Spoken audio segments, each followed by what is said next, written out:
call the meeting to order, and we'll start with the Pledge of Allegiance. I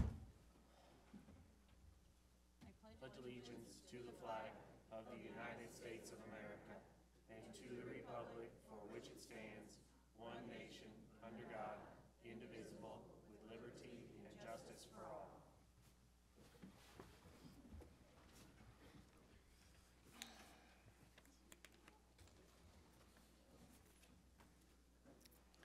All right, welcome everyone. The board would like to acknowledge all the different ways of communication, and please know we have been listening. Also know that the board is fully committed to moving forward with Equity Plan and is committed to providing training for our staff as well as board members, and we will keep you updated in the coming weeks. All right, do I have a motion to approve the agenda? I move we adopt the agenda with one amendment, in addition of item 9.07, a decision item entitled District Leadership Reorganization. And I do this because we have what is called, in terms of board governance, a good cause item, and that will allow our district to be consistent with the budget we're about to adopt and to serve our Lee Summit R7 patrons, our students, and our community. And we have had that discussion, and there have been modifications to that proposal as a result of previous board discussion. All right, do I have a second? All right. All those in favor say aye. Can we have a discussion real quick? I just want to be clear on so we're going to vote on a new agenda, and we're adding 9.07 if we vote aye. Is that correct? Correct. All right.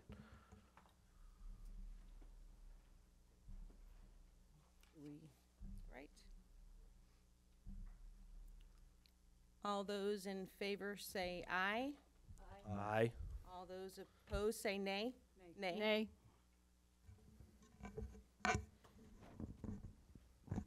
Board President Doan, can I have a count of who said nay and who said yay? Because I'm sorry. That's all right. Maybe you What could do you just want? raise your hand, and that way, if you're aye, who voted aye? Okay. I voted aye. The others are nay, I assume. Is that correct? Mhm. Okay. Thank you.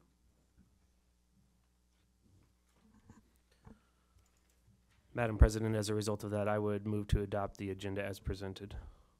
Okay. Any questions on that? Second. All right. Any comments? All right. All those in favor say aye. Aye. Aye. All those opposed say nay. Nay. All right. Let's begin by the board priorities. Dr. Carpenter. Yes, ma'am, Madam President. Before we move into board priorities, I do have a couple of things that I want to share with our public and honor a few people, given some accomplishments and some movement of late. First off, Katie Collier, who'll be leading our discussion. I'm sorry, Katie, I'm getting ready to embarrass you. Come on up.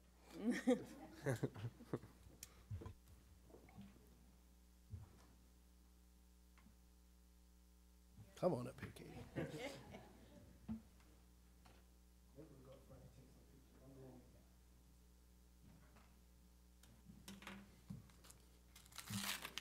those who do not know, Dr. Collier, this is her last meeting with us, and we so appreciate the work that she's done for this district over a long period of time. Teacher at Underwood from '98 until 2002. Assistant principal at Cedar Creek, 2002 to 2005. 2005 until 7, assistant principal Pleasant Lee. 2007 until 11, principal Lee Summit Elementary. That's when it all started. And then principal at Underwood, 11 and 12. Assistant superintendent for elementary, 12 through 17. And I had the pleasure of you serving as my associate superintendent. Thank you so much.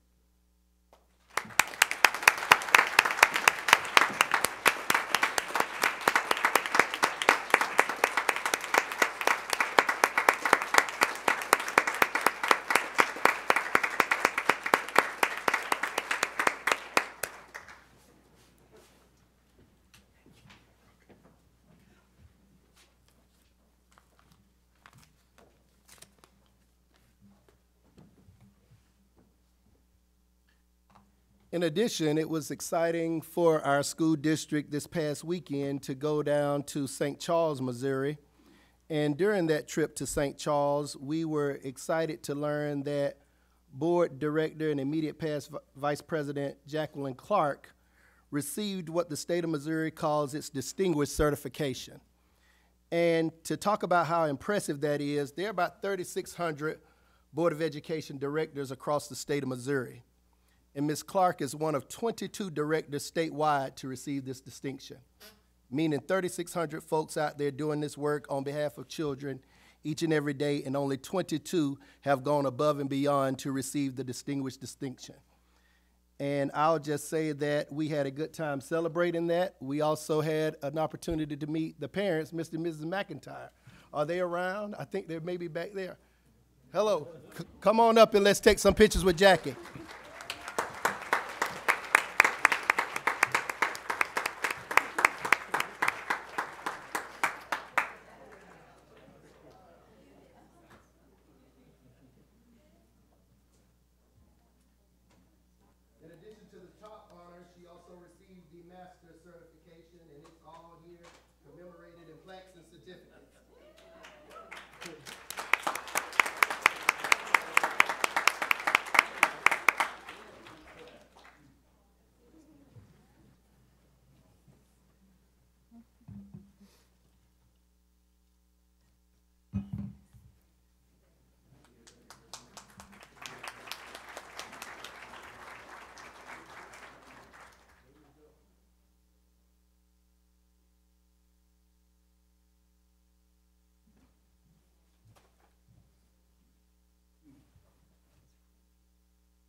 Dr. Collier, get us started with our priority updates.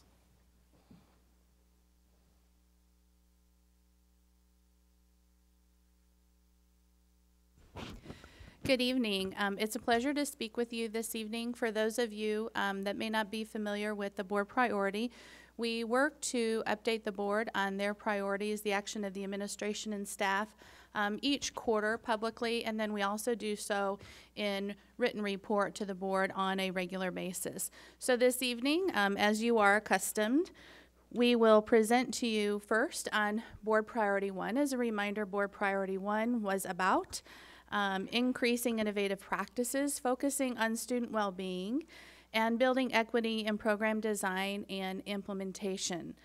We are actually going to be spending quite a bit of time with you on Monday, about 3 hours, spending time with you on an update of really the marriage of the work of Board Priority 1 and Board Priority 2. And Board Priority 2 this year was about really the examination of our facilities across the school district, capacities within our schools, and preparing for future-ready implementation and education of our students. So we will be brief in that regard related to Board Priority 1, but wanted you to understand the rationale for that, and that's because of the work session, the time we'll spend with you on Monday.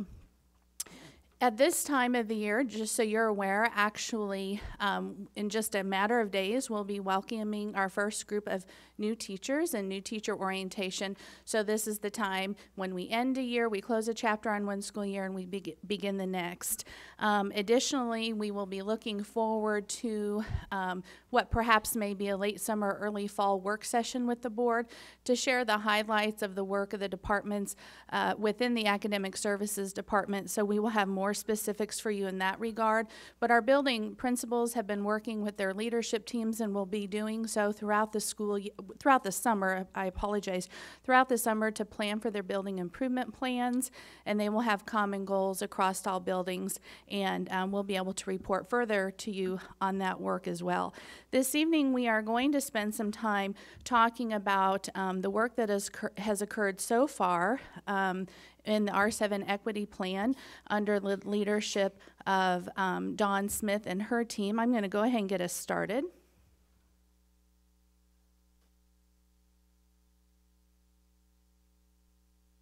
I'm I'm going to speak first from the area of academics, and then I'm going to turn it over to Ms. Smith. Dr. Eric Flack, our Executive Director of Curriculum, is working with his curriculum specialists and department chairs, and will begin doing so even more aggressively next year in terms of ensuring that we have curriculum that is culturally responsive. In doing so and working with other districts and looking through the literature, what he will be doing with his team is narrowing down and really identifying a protocol by which they do that to ensure that all the curricular areas are using a common approach to that work. And as I've mentioned before, under the leadership of Laura Maxwell with our library media specialist, they have actually a couple years ago began the work of really studying and analyzing our student collections at our elementary, middle, and high schools to ensure that the text that the students interact with for either leisure or academic purposes is culturally responsive as well. And so Laura has been doing that. At this time, I'm going to turn it over to Dawn Smith so that you can see how the equity plan is also connecting to those other pieces within Priority 1, particularly student well-being support and also those innovative practices. Thank you, Dr. Collier. Good evening, Madam President, Board of Ed, and our Superintendent, Dr. Carpenter, and community and guests. It is my pleasure to give you an update this evening regarding relative to, the equity plan. So in our equity plan, we have 6 goals. They are governance and leadership, professional learning and development, curriculum and instruction, student-centered support and learning, parent and community engagement, as well as recruitment, hiring, development, and retention. And so I'll start with goal 1. And as you can see here in goal 1, strategies to achieve valued outcomes really deals with and digs into policy work and developing a written policy specific towards equity. And as you can see, we do not have any updates in blue because this work has not started yet. So as we continue to go through this plan, you'll note that some of those pieces of this plan have not started yet. This work lends itself to more professional development and context to digging deeper into the work. Goal 2 centers around professional learning. Strategy here was to select a consultant to support staff and leaders in equitable based practices and work. Here we had a board request for information that was submitted to the Equity and Student Services Department May 14th, in which we submitted responses. A recommendation was made to the board on May 16th. As we move through professional learning goal, conduct baseline review and understand current practices needed. What we have done here is extended and enhance, and as we work to continue to strengthen our multi-tier systems of support, we're really leaning into what are our needs? What are we hearing as a collaborative group from elementary and secondary as we dive deeper into supporting all students?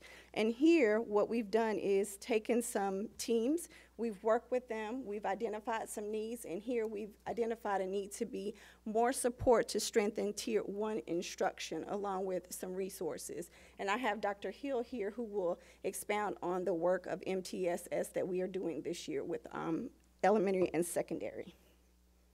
Goal 3, curriculum and instruction.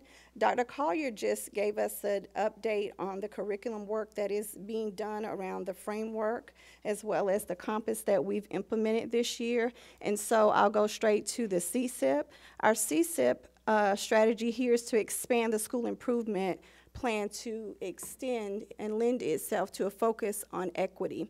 And I can say that our building improvement plans does reflect or includes an equity goal. What you might see when you look at those plans, if you have the opportunity to do that, is that based on the population of each school, some of those strategies may differ. So just note that everyone's not doing the same thing for that particular goal because they're serving the population of students that they have. We continue to analyze and disaggregate data, whether it's at the building level or overall. The board was submitted internal administrative review of various data points as well as trends. We have the link here, and that was in March of 2019 at the board meeting. And so we continue to look at our trends, not only overall, but at the building level as well. And those trends and patterns are also reflected in our CSIP. At this time, student-centered support and programming, I will ask Dr. Hill to come up and talk about enhancing our multi-tier systems of support. Thank you, Ms. Smith. Madam President, fellow board members, Dr. Carpenter, thank you for the opportunity. Our MTSS, Multi-Tiered Systems of Support, is a framework with a tiered infrastructure that uses data to help us match academic and behavioral needs to academic and behavioral support to student needs. So giving students what they need when they need it. And as Ms. Smith talked about with different strategies at each school, it's important that we look at the environment of each school and identify the supports that are needed in those buildings. The tiers in multi-tiered system of support is based on 3 tiers. Tier 1 is universal. Tier 2 provides that extra layer of support, usually in group settings, and Tier 3 is more intensive and individualized to help students. Tiers do not describe students, it merely describes the intensity of the instruction and acceleration of the intervention. We have worked very hard this past school year. For semester 1, we were working with the elementary teams because behavior and academic RTI was already in place. So as new administration came on board this school year, it was important for us to meet with them to get an idea of what have you done, what celebrations and successes have happened, and what more do you need. Secondary, MTSS, we began that work in January after analyzing elementary to see where is secondary in the process. And then after meeting with secondary and doing very similar to what we did with elementary, we began creating a district-wide team that involves teachers, administrators, counselors, support and related service team members from the district to give us that full in-depth look from each work group on how we can best meet the needs of students. You know, again, MTSS from an equity-based lens, we're valuing and welcoming each and every student as a full member of their school, and we're providing the supports needed when needed and as long as they need. You also have in here some of the talking points of those visits in the plan for your review. We also have an MTSS timeline, and at the tail end of the evidence of implementation, we have also implemented a district-wide trauma-informed care where each representative from each building came for a 3-day institute supported by Truman Medical Center. And we have continued to meet with those groups to provide the supports to help them with the train-the-trainer model back at their building. And we will continue that work and evolving as we go. So thank you for the opportunity.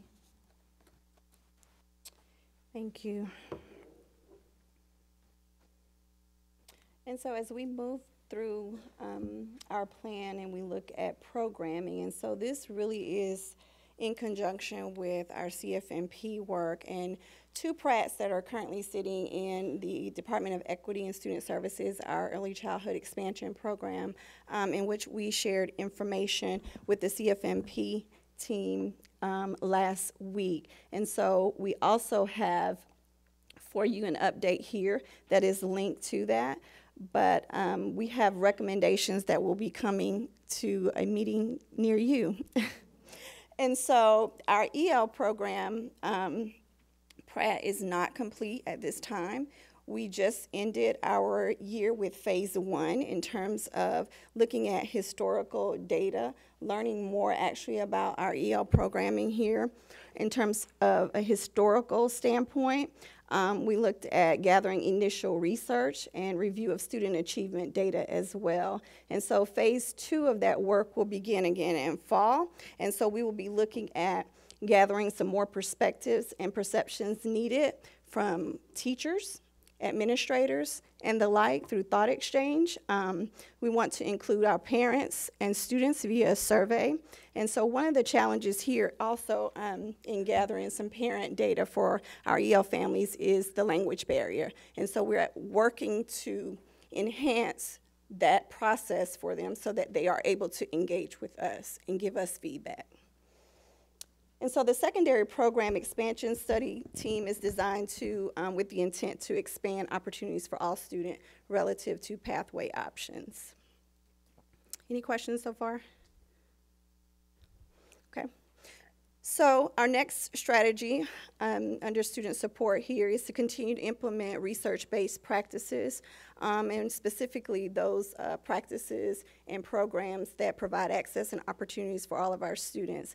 And so here we continue to implement equal opportunity schools. We're in our 4th year, and the phase of this program this year is sustaining equity. We are maintaining and supporting the work through AVIT as well. We have 200 students currently participating for the school year of 1920. And this summer, we have 15 high school staff that will attend Summer Institute and continue to implement school-wide college and career readiness. Lastly, under this particular strategy, JAG will be a newly implemented program to support access and opportunity as well. And JAG stands for Job for America's Graduates. And the initial phase of that has started with a team, and all of our high schools, including Summit Ridge Academy, will be sending staff to be trained this summer. So we're really excited about all of those programs. Parent community engagement, what I will touch on here is ensuring two-way communication for internal and external audiences. And we are really proud that we have worked with our communications department, Kelly Wachel and her team, in creating a LSR7 equity journey webpage for access to plans and documents and the like. And we're continuing to build that website to include eventually resources for staff as well.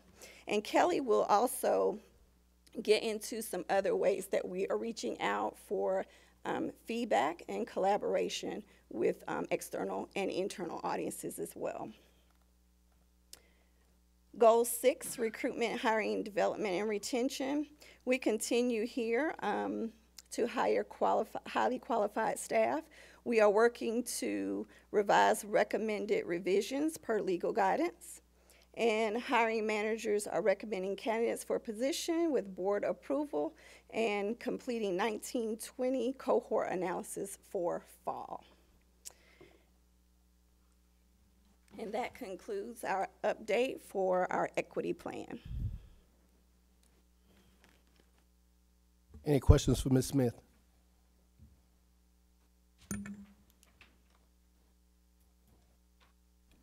Board Member Hedrick. I just have one question. I'm not sure who can answer that for me, but I think it was when Dr. Hill was talking about the teams, the elementary and the secondary teams. Could you tell us how those teams are organized? Sure, happy to. So the elementary teams were, as I mentioned before, they were already created and have had at least 2 years of organization together. And on those teams were principal or administrator, counselor, the interventionist or focus room facilitator, and then also the school psych IES that supports the building. When we looked to start the secondary group, we also felt it was important because of the wide range of curriculum and content to include teachers. And I will say the elementary groups, they have expanded beyond that initial 4 or 5 member team and have added more. Thank you. You bet.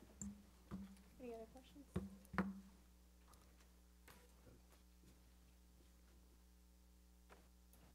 Board Member Clark. Thank you, Madam President. I have some questions for Dawn, and if you'll indulge me, because I wasn't able to join the group for the workshop, so couldn't exchange, engage in questions and answers kind of exchange. So by way of follow-up to last month's board meeting, have we, and I know I've had a conversation with you to kind of check off, and I was one of the people that supported the recommendation of the RFP committee. Have we had any further conversation with board members with concerns any further since that last board meeting or the work after the workshop? I have not. Okay. Then let me kind of switch gears here. I was just trying to get a little bit updated on process. Can you tell me if, I know you guys were mentioning that you were having conversations and trying to understand kind of the landscape around equity and the work as that you're undertaking for the goals. The baseline analysis that you're doing, are you all communicating with other districts and have an understanding of what they're doing at this time? Or it may have been part of the RFP process, I'm not sure. Yes. Prior to the RFP process, when we were working to provide the board with a plan in February, as recent as, well, yes, we have. Just let me put this in context. Some of the work from EAB has content relative to what other schools or school districts are doing, similar to Lee Summit.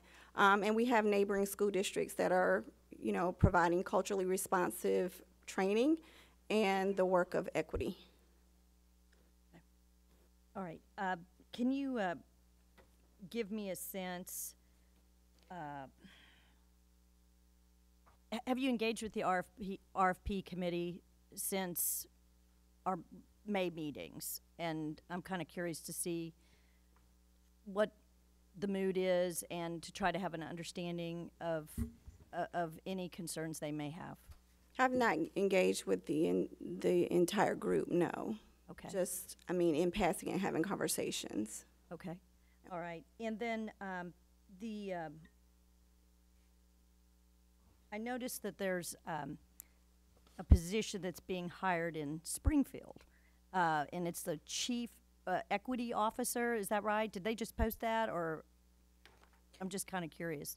Yes, that is a new position for that school district. Okay, so Springfield chief equity officer. Yes. Okay. All right. And does that look, I mean, this is just kind of curiosity, does that look like your role here, or are there differences that you're aware of?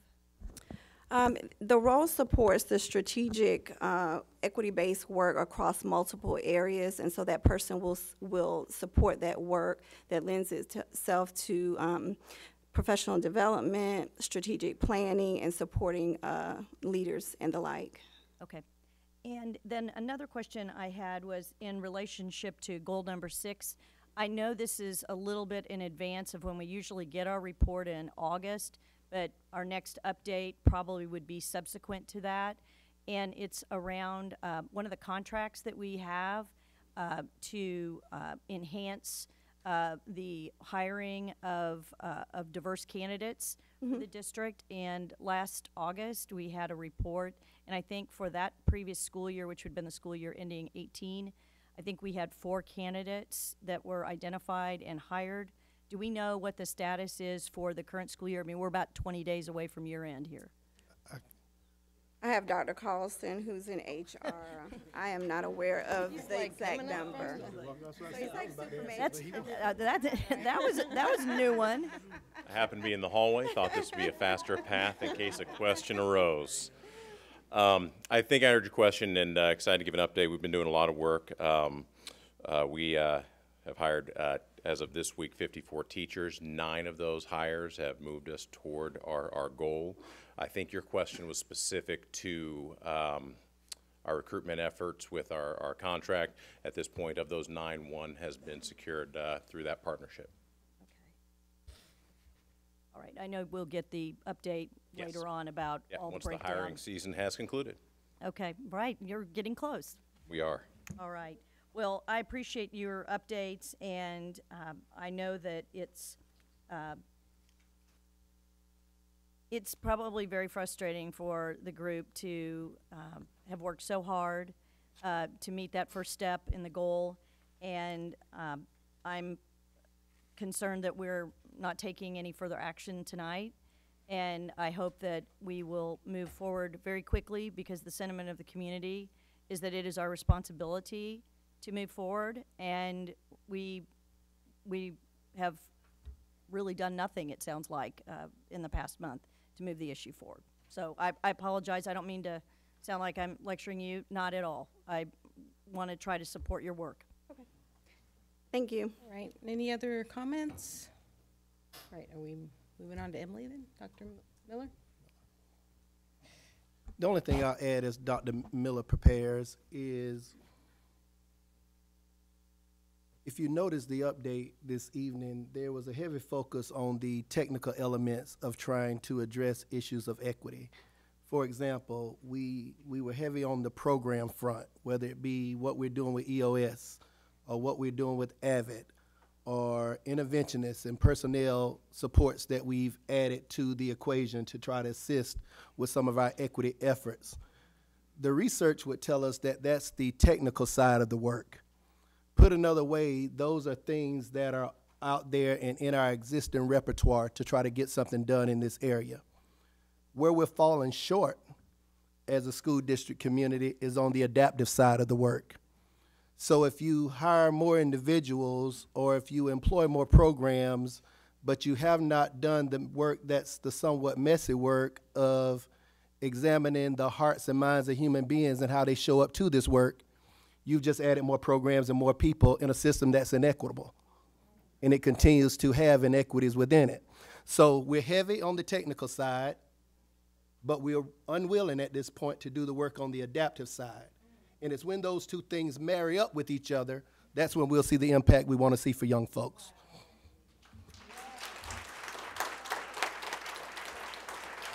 All right. Dr. Miller? Thank you. I'm going to move ahead and move on to board priority number 2. You've seen this timeline over the last year, and there's been some recent updates. And I just want to point out, these dates really reflect the work of the core CFMP team as well as our architects. There's been a lot of work that's happened behind the scenes. Ms. Smith referenced several teams, which we'll touch upon here. And again, multiple dates, multiple stakeholders involved in this process. And again, moving quickly, DLR Gold Evans, they have prepared a document which you'll see on Monday. It's the LSR7 Playbook.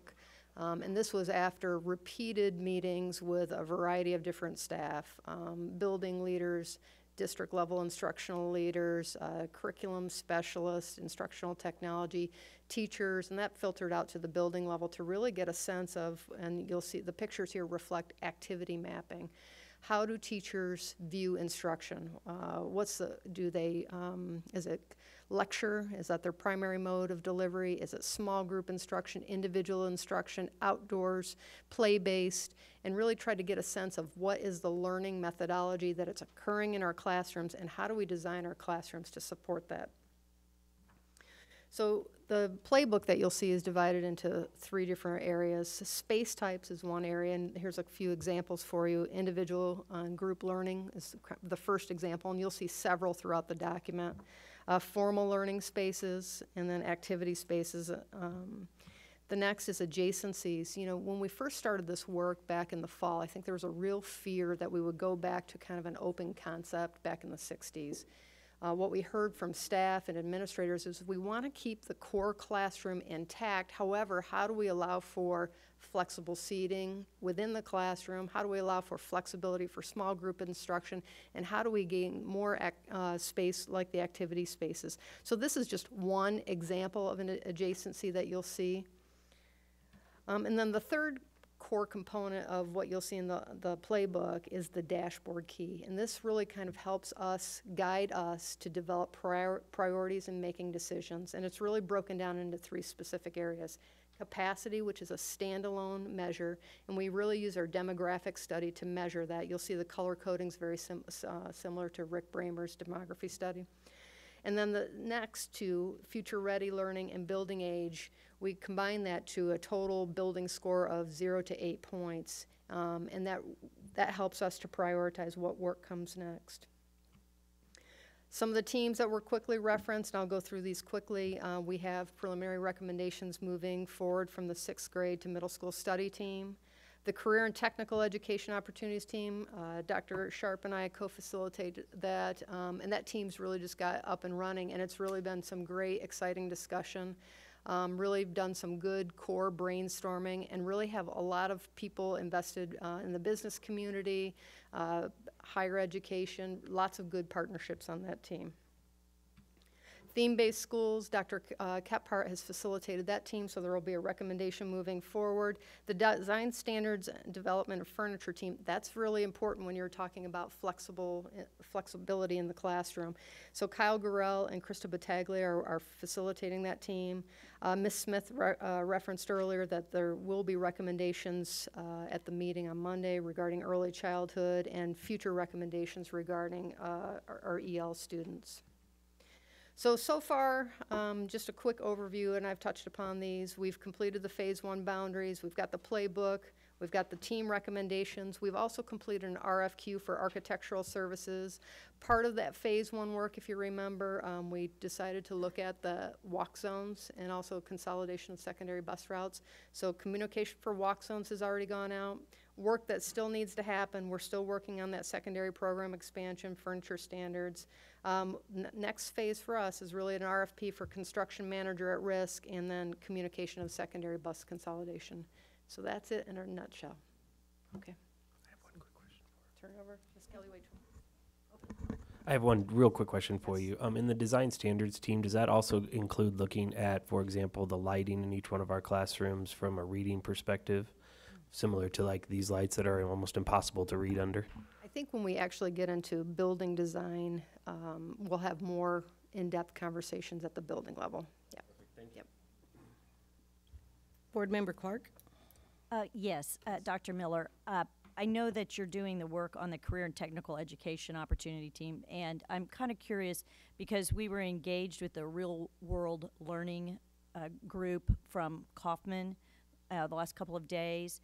Have you been in touch, I assume, with Dr. Collier and having that conversation? Yes. That's a really...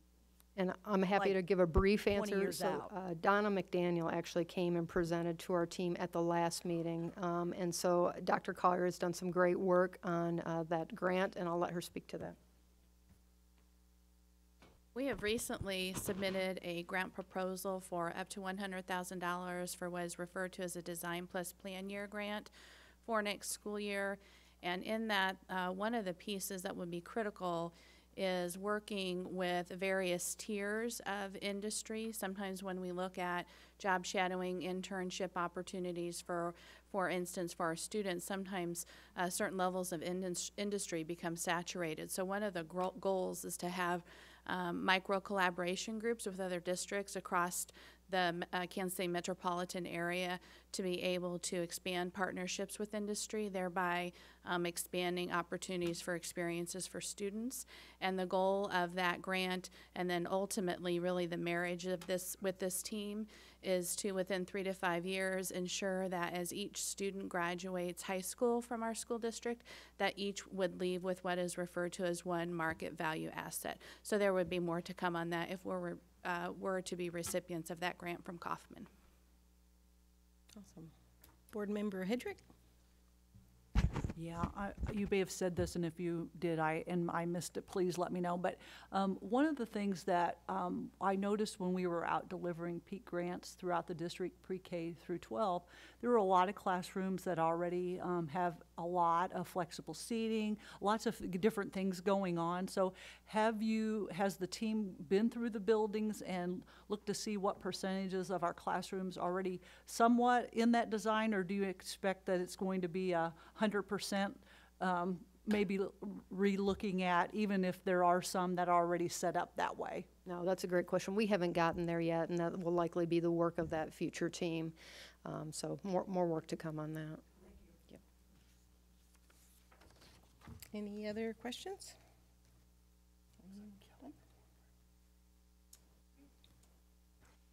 The board's priority 3 talks about communications and elevation through increased involvement opportunities, interconnected public relations, and engagement.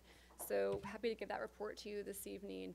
As you'll see, as Dr. Miller and Dr. Collier and Ms. Smith talked about the CFMP and the process action teams that are currently in place with those, our communication plan is running parallel with that. So you as a board have a copy of our internal communications plan that talks about all of the steps being communicated through our channels as it relates to the CFMP.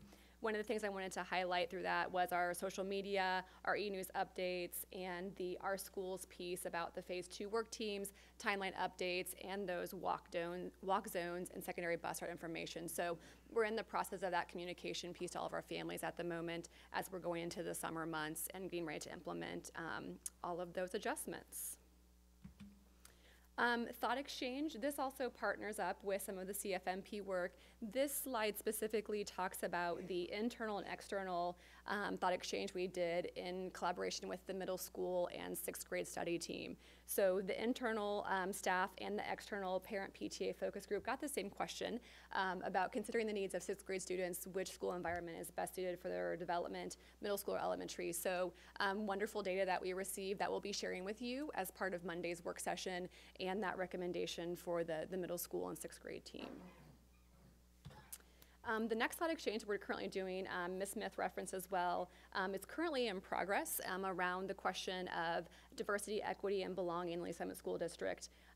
This snip is from yesterday as we were putting together the slideshow, so since then we've had more thoughts, ratings, and participants, but wanted to give you an overall picture of the participant numbers, the ratings that are currently happening around that thought exchange. And this next slide gives you some bullet points. It's very small. I know it's hard to read, but these are some of the instructions guidelines that are currently surrounding the thought exchange that is issued in the community right now. So I'll let you guys kind of read through those. I don't want to go through them very specifically unless you have maybe some questions about them. But briefly, thought exchange is the forum that we're currently using. We use it throughout the year internally and externally for several questions that we've posed to our community and to our staff. And the thought exchange works in this way, particularly relating to the thought exchange that we have going right now. Pending thoughts are out there. They don't get put into the exchange until 5 people review them. Some people not viewing their own comments. There's an algorithm that works during the sharing step to make sure that thoughts are viewed by randomly participants and equally so that all thoughts in the conversation can be viewed equally. So it might mean that you might not see your comment right away, but it's getting put into the algorithm so that all thoughts can be viewed equally. Participants are the only ones, besides the moderator, who are currently flagging comments. If there's a comment of question or inappropriateness, then those get flagged by the participants, and then the moderator, who is me, gets to go in there and either accept or remove those comments. Other items in there, I have updated data. We've reviewed about 138 comments, denied 54 of them at this point, and just get into the weeds here, but wanted to be very transparent that all of those removed comments have specifically named an individual's name, and that in the rules was stated that we don't want to have happen in the thought exchange. All right, any other questions about that right now? I wanted to kind of go through that just for some of the things that we had questions about. Board Member Allen. Yeah, a real quick question. You mentioned the algorithm. Does that take certain like keywords or key subjects and almost prioritize those for you? So somebody's specifically talking about buildings, for example, or a specific aspect of equity, or what they might want to be make a priority. Does that software or somewhere or that algorithms or AI help you sort of prioritize what may bubble up to the top so you don't have to filter through hundreds to figure?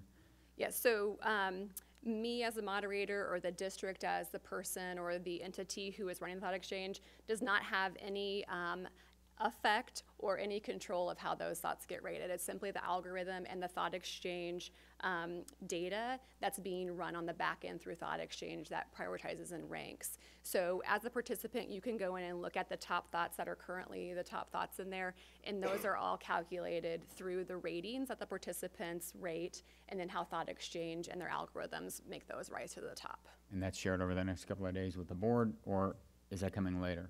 So the thought exchange ends on Sunday, and one of my goals would be to package that for you in a Friday update so you could see the top thoughts, where the groups fall as far as maybe different ends of the spectrum, different thoughts that have been shared, and that's certainly a package for the board. And then we would also hope to release that publicly, whether through a web page, through slide decks, and that's all available publicly that we would be happy to share. And that's one of the beauties of Thought Exchange, is that it is so public and so participant driven, so that we want to be very transparent in what's being seen in that, and very open to the comments that are being made. Good questions. Board Member Fritchie? Yeah, it's just a couple of quick questions. So when you're signing into, or do you need to sign into Thought Exchange to make a comment or rate a comment on Thought Exchange? And then number two, who can participate in Thought Exchange? Is that just limited to our Lee Summit community, since it's a Lee Summit issue, or is it okay for folks outside of our Lee Summit community to comment? So we set it up in the same way that we set up the CFMP Thought Exchange in the fall. So there is no sign-in or no login, and that specific decision was made to ensure anonymity in those who provided the thoughts. So we do not get to track or trace who logs in to provide comments, so we do not have that requirement on there. And then to address your question about who gets to participate, because it is a wide open link that does not track logins or track usernames, it is open for anyone who has the link to participate. So our district channels, of course, initiate that and push out the link, but from there it is open to whoever would like to take the Thought Exchange or participate in the Thought Exchange. Mm-hmm. Any other questions? Okay, so we'll keep moving through a couple of the slides. As Ms. Smith also referenced, you saw this in your board priority update last quarter, but this is the equity webpage that we've developed in collaboration with a lot of our team members. Again, really important to us to provide resources, downloadable information, the EAB research that Ms. Smith referenced, and best practices around equity design and equity plan implementation. So this is a resource we wanted for our community to have and make sure that it was available very publicly for our community to be able to see and access. R7 Advocacy, again, you've seen the legislative platform documents throughout the last quarters through this semester, since the session has been in, and since the session closed. On the 10th, we did send out an end of session report. And the R7 Advocacy is an e-newsletter that we send out to folks who do sign up for that. So it is on our website if you want to get signed up for that and see our legislative reports, what platforms are important to us as an R7 school district, and then always that end of session report. It talks about the bills that were passed, the bills that were not passed, sponsors of those bills, and it's very transparent in how our voting block voted in the session. Next one, our schools. Our latest edition of our schools came out this week. And our cover reflects the Made in R7 video that we launched the last week of school with our seniors. And these students are all from all of our elementary schools that have since gone to graduate. Miriam is actually in here as the Princeton University Prize and Race Relations Award winner. Miriam's here tonight. She can probably wave, but she gets introduced at another point. Our finance webpage that we have launched, again, part of our communications audit, was reflective of people really wanting and digging into that finance data that we have as a district. So we wanted to, again, put it really up front where you could access our audits, access our financial documents, and dig into those at your leisure. So that was our latest edition of our schools. Next, I promised that in June we would talk about the year-end report for our social media reports. These on the left are our news stories for the last month and a half, May and June, since our last board priority update, and you can see the allocation of positive, neutral, and negative stories that we've had externally. Is Ms. Danella in the audience? I don't know if Lori was here or not. Hi, Lori. Lori was our star on a story on Fox 4 talking about nutrition services and our programming to feed any student in the district. age 0 to 18 who wants to come to Meadow Lane this summer and receive free breakfast and lunch at no charge, which is what free means. So Lori did a great job with us and did a fantastic job interacting with the story and providing really great information. And the quote that was pulled from her, I thought it was just really treasured, and she talked about it's our responsibility as a district to make sure our kids don't go hungry during the summer, and it was really great that she offered that comment for the story. Thank you, Lori. Next one you can see in our board update on Friday. I always send you current week and previous week social engagement media numbers and tracking for that. And as promised, I wanted to talk with you a little bit about the year's growth in our Twitter and Facebook data. So as you can see on the left, this talks about our Twitter account. This talks about average impressions per week and also engagement per week's top post. We've had a 219% growth in the average people engaging with our posts every week. So it's a fantastic amount of how many people are interacting with our content, and it speaks to what kind of content we're posting when people are engaging with it. And same with our Facebook page. In the last year, our average engagement per post has risen over 188%, which means we have almost 718 people per post liking it, clicking on it, sharing it, something that has grown. And you can see the reach per post too. Over 6,000 people see each of our Facebook posts on a weekly basis. So really proud of those numbers and proud of the strategy we've used in the content, the type of content that we've employed through our social media channels this year. And then lastly, right now, this summertime, we're working on convocation, working on communication planning, and Miriam, stand up, Victoria, stand up. We have 4 interns working in our department this summer. Miriam and Victoria are here. I told them I was gonna have them wave to the audience and introduce themselves, but 2 of our interns are here today, and really happy to have them on Tuesdays and Thursdays. Awesome. Really happy to have them on Tuesdays and Thursdays. They have a project management list of about 7 items with tactics involved in those on priorities of projects that they'll be working on and timelines associated with those projects. And then Jordan's here. Jordan, stand up. You didn't know you were going to be up on the spot. Jordan actually has an internship with the Lee Summit Tribune this summer, so working on journalism, reporting, and what it means to be a writer. All 3 recent Lee Summit West graduates also have a Lee Summit North student, current student, and then Abby, who's in the picture. Abby White was our Titan Scroll editor-in-chief, and actually you probably recall that she was the Missouri Interscholastic Press Association Student of the Year for the whole state of Missouri. So Abby's on her way to Mizzou, and it's going to be a fantastic addition to our department and be a fantastic writer for us. And then Katie Bergen in the black and white. Katie's our new Assistant Director of Public Relations, who's starting in July 1st, and I can't wait for you guys to meet her. She's fantastic and will be another great addition to our community. Awesome. That ends my report. All right. Thank you so much. Board Member Clark. Kelly, before you get away, and if you don't have this tonight, that's a-okay, sure.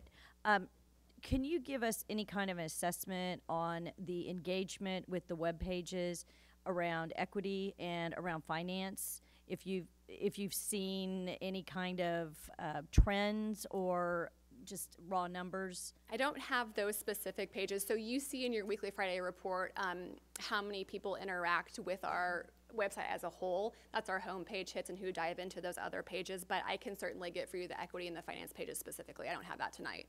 Yeah, one of the things I think that people really appreciated was having the development of the finance page to have that one-stop kind of look at what we're up to here. And then definitely the equity piece so people can become more informed about the various elements of the program that we're trying to develop. So thanks, and I'll look forward to that. Okay.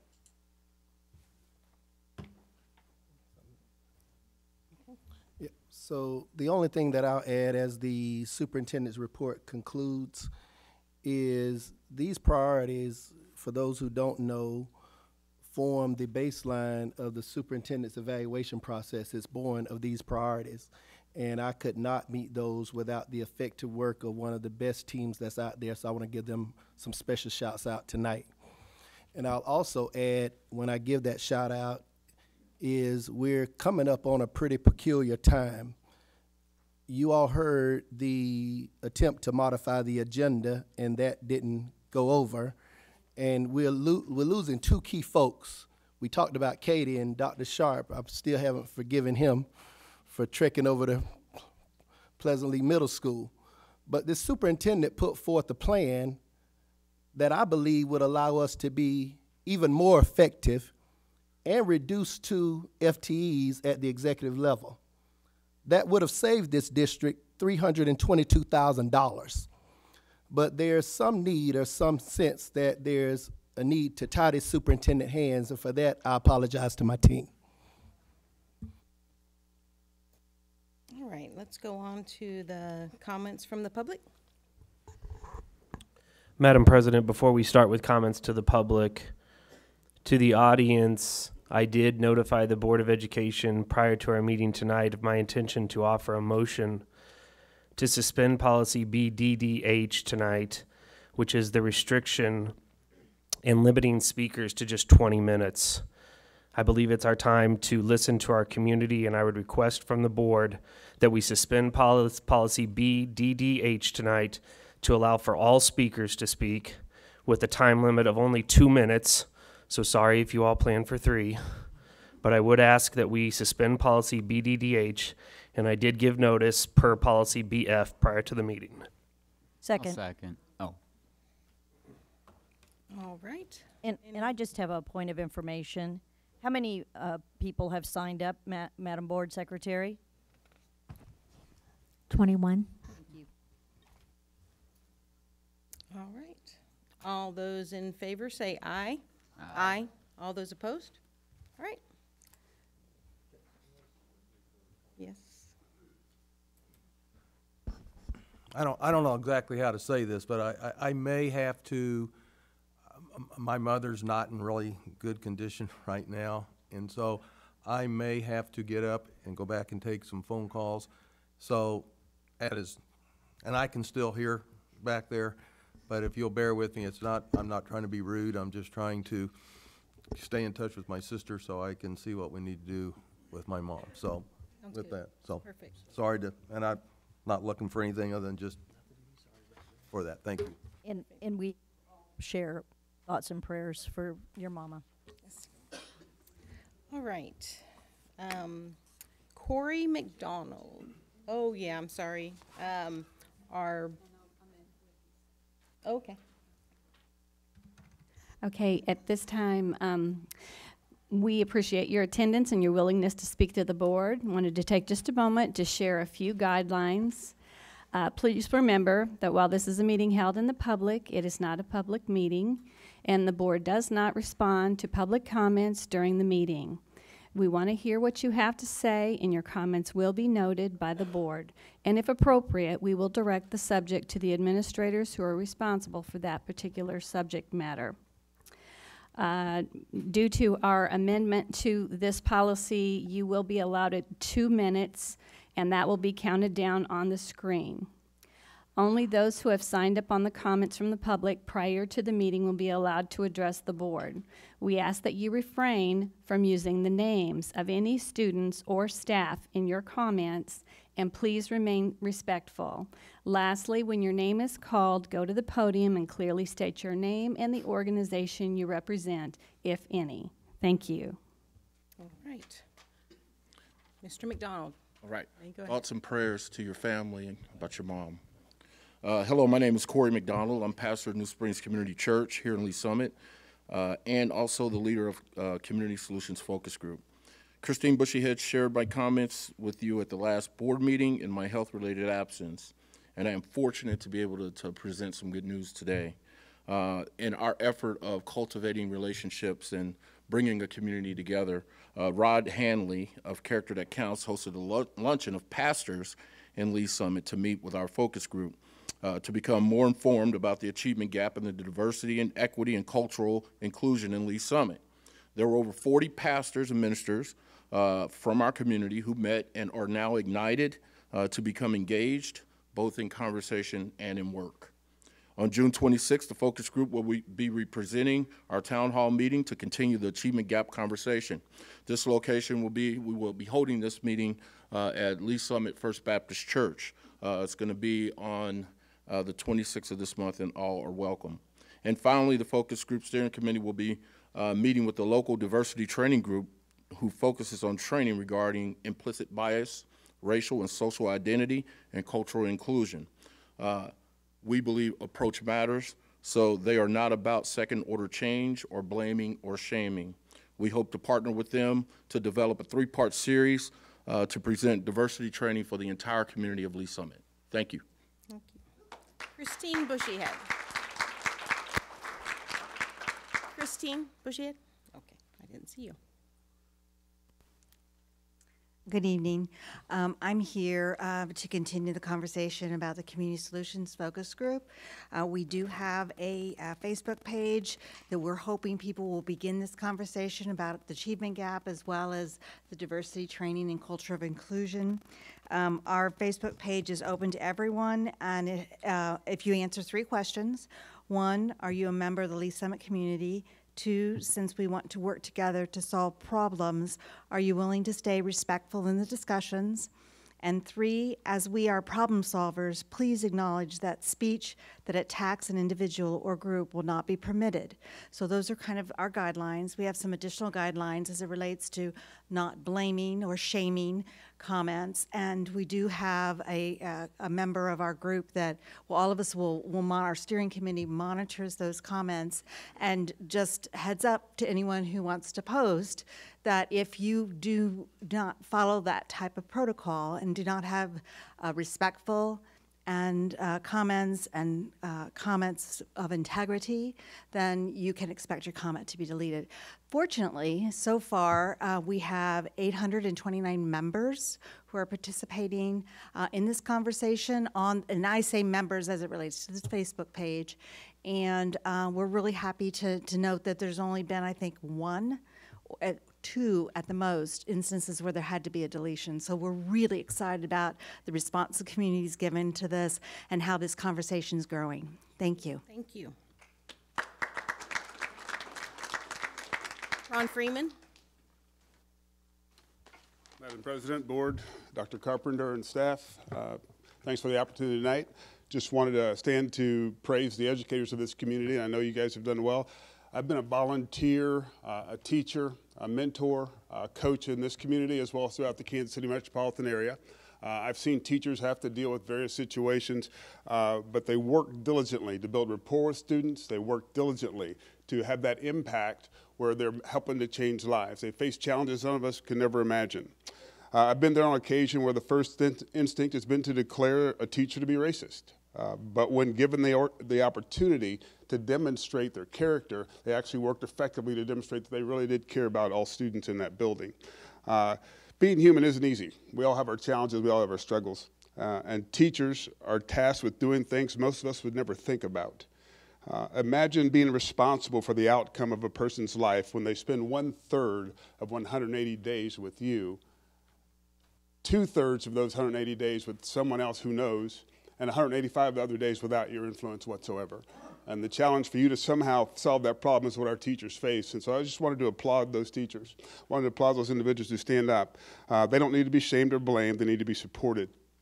Research is clear. The amount of time that a student spends in education-related activities in those other 185 days, those other 2/3 of the 180 days, that's what separates academic achievement. We really need to focus on those things. Our community's been through a great deal of conflict over the last year or so. The atmosphere is reminiscent to the 1960s when I grew up with some of the conflict and tensions that are there. But things have changed since that time. We're a better place. We're a better world. People get along. We work together. We have opportunities like we never had before. We can live where we choose. We can work where we choose. We can ascend to the highest levels in communities and serve people and be difference makers. I quote Abraham Lincoln as I close, "The dogmas of the quiet past are inadequate for the stormy present. The occasion is piled high with difficulty, and as our task is new, so we must think anew, we must act anew, then we'll save our community." God bless you all, and let's do it together. Terry Kerp. Terry Kerp. Good evening. My name's Terry Kerp, and I guess I represent my staff at my school and also the public as I'm a parent. This May I just concluded a 30-year career at Summit Lakes in middle school in May, and in every school in my tenure, I worked with caring professionals who go the extra mile for kids. For the past 10 years, a third of my day was spent with some of our most fragile students, those who were in danger of failing and had often exhausted our long list of interventions. You would call Learning Lab a Tier 3 intervention, as was earlier. They didn't come from a single demographic. They each had their own unique needs, and it was my task to help them catch up, keep up, make up, get their work done, get back on track. Sometimes the goal was to give them a safe place. Sometimes the goal was accountability. Sometimes they just needed extra time, and sometimes they just needed another caring adult in their life. And if the goal was to see them reach a certain grade or a certain proficiency, I can't say that I succeeded with every kid. But if the goal was just to help walk with that kid in the place where they were at that moment and help them with the next step in their education, I think we saw success every day. And we have many programs that support these students. We have resource lab, math lab, reading lab, class within a class, project success, the list goes on. And what's the secret sauce of these programs? It's individualized attention, it's relationship, it's administrative support, and it's counseling. And it's essential that we maintain funding for these programs as well as work towards lower class sizes so that teachers can meet the individual needs of their students with whom they have a relationship already. Regarding teacher training, I don't have time to address this. Anyway, our staff is studying a book this summer, Start Where You Are, But Don't Stay There, and we're really excited about all the things we're going to learn and the growth that we're going to have towards equity. Thank you. Sherry Hand.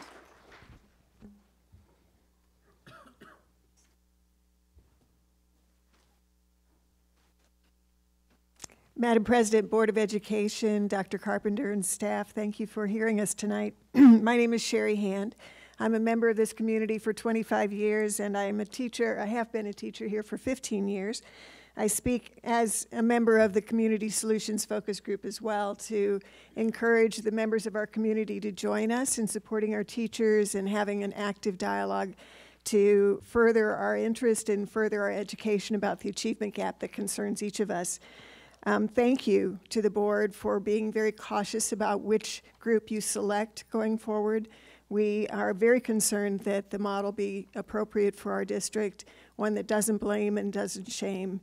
It is important to note that the teachers, when polled, 97% of them said yes, we welcome that kind of training. So understand to the community that the teacher, the excellent teacher from whom you just heard, and the teachers who are in our ranks feel positive about this program. They welcome it. As a member of the Community Solutions Group, I've done a lot of research on this topic. In this research, we find some really solid, repeated themes. First of all, early education is critical. And I'm glad that that's on your list of things to address because our current excellent early education plan is crowded. We can't add as many people as we'd like to add. We also recognize that the gap exists before the kids come to school. It's really important to understand that because if we get it, then we know that we need to support access to information before kids get here. And developing that parent piece is really critical. Third, we recognize that smaller classes are hugely important. Please address that as you start to look at where you're going to push your money. Try to especially focus on the little ones. And I'm running out of time too. I just want to say thank you for everything that you do. You matter, and our teachers appreciate the work you're doing. Erica Wilson.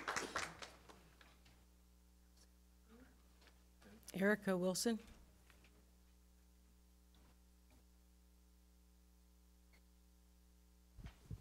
Okay, I'm going to try and be quick.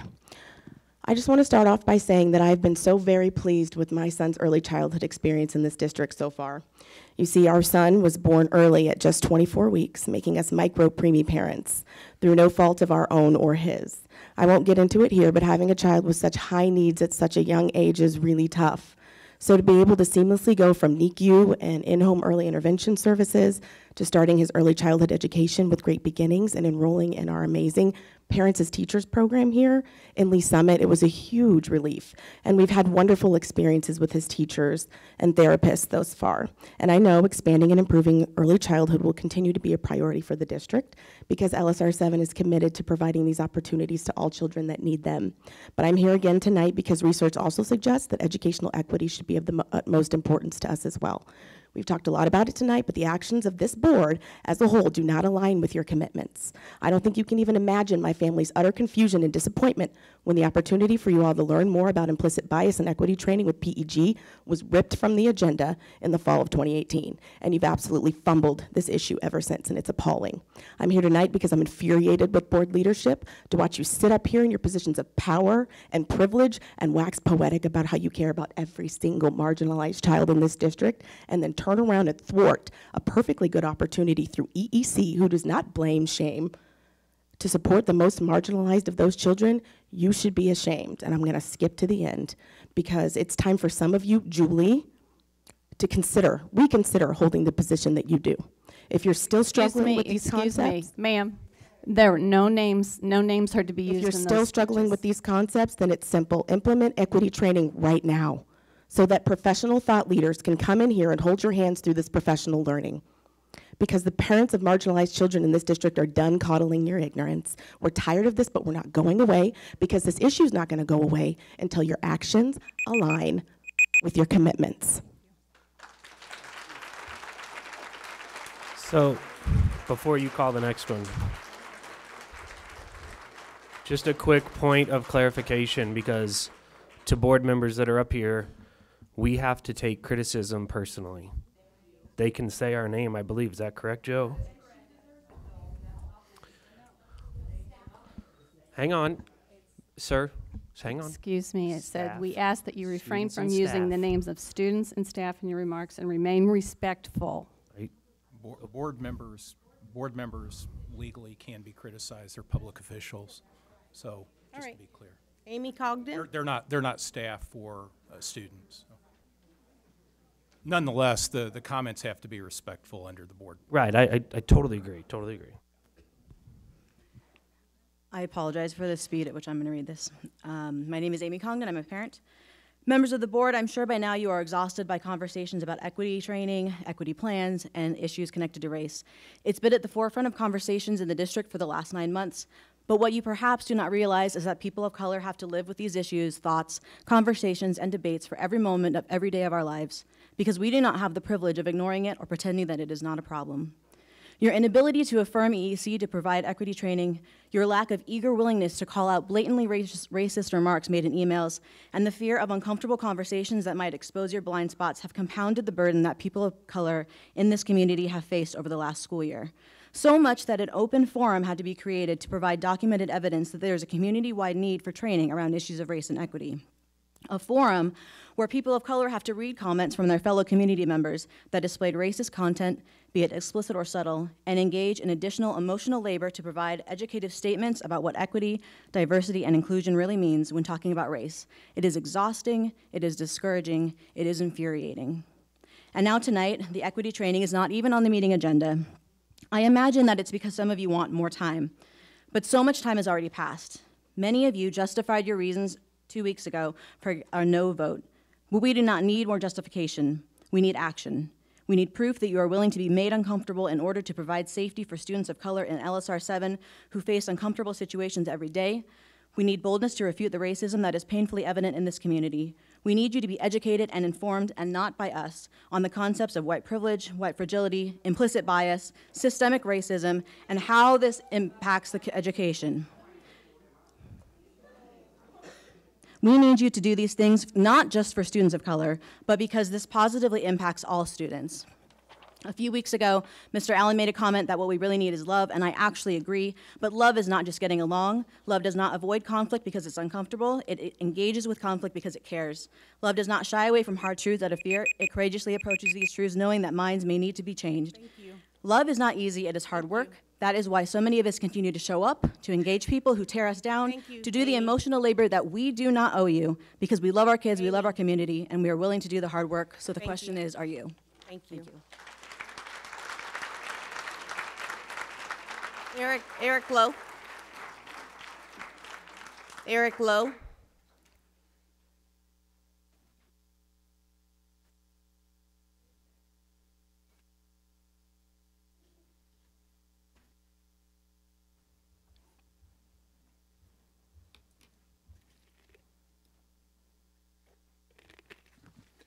Good evening.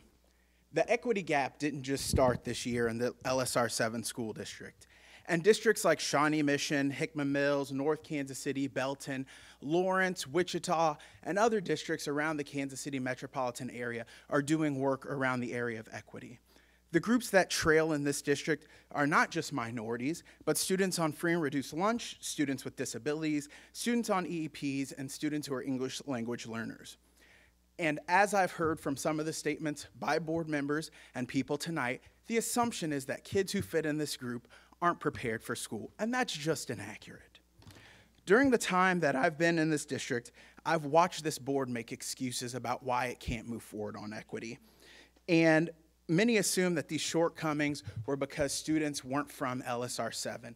And even when the district did the work of looking at the data and disaggregating it and showing that it didn't make a difference if students came into this district or started in this district who are in those groups, this board still ignores that data. I've heard it over and over again, as Ms. Stone said earlier, that the board is going about this work and that you're going to move forward, but I've grown tired of the hollow pronouncements. Ms. Doan, Ms. Fritchie, you've never supported this work in the months I've been coming here, and this board has been fractured from some time. This fracture is an embarrassment to the Lee Summit community and a failure of the children and families who live and reside here. I challenge the 4 board members obstructing this work to stop hiding and remaining silent and speak up about what you've done to improve outcomes for these affected students who are consistently underperforming their peers. Equity training isn't about black and white, and it isn't about making people feel bad. That's an excuse. It's about encouraging self-reflection and understanding of other people who inhabit this world and this place we call Lee Summit. For members of the board, parents, and grandparents and community members, remember this. While your child may not be the one in need of these educators' continued growth and learning, remember that this might not always be the case. And I pray that others show your children the dignity, compassion, and understanding that you're unwilling to show these children now. Thank you. Leah McIntosh. Leah McIntosh.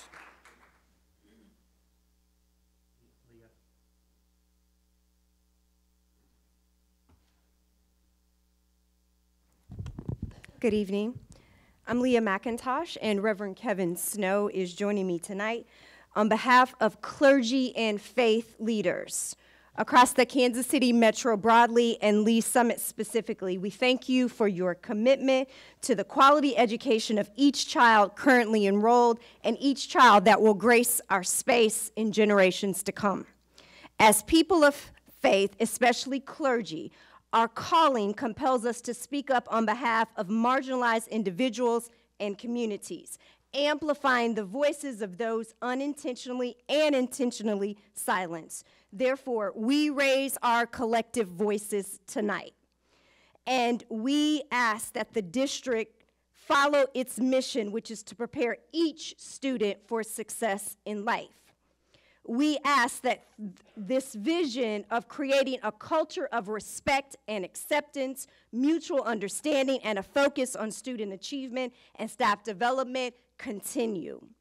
And yet, we found that this mission fails when a significant student achievement gap exists for students of color.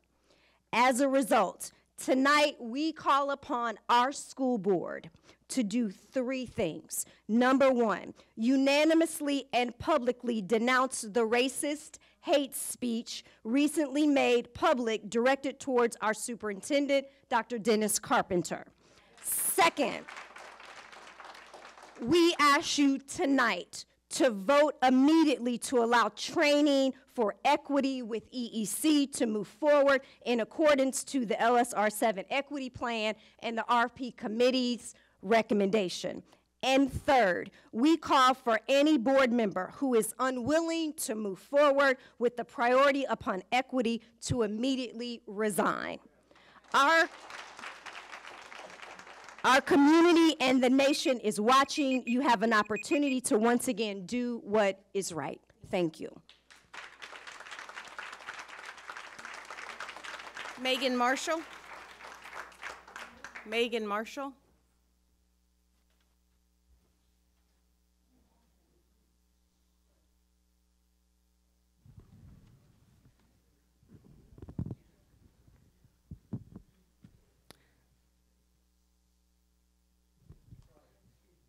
Your excuse.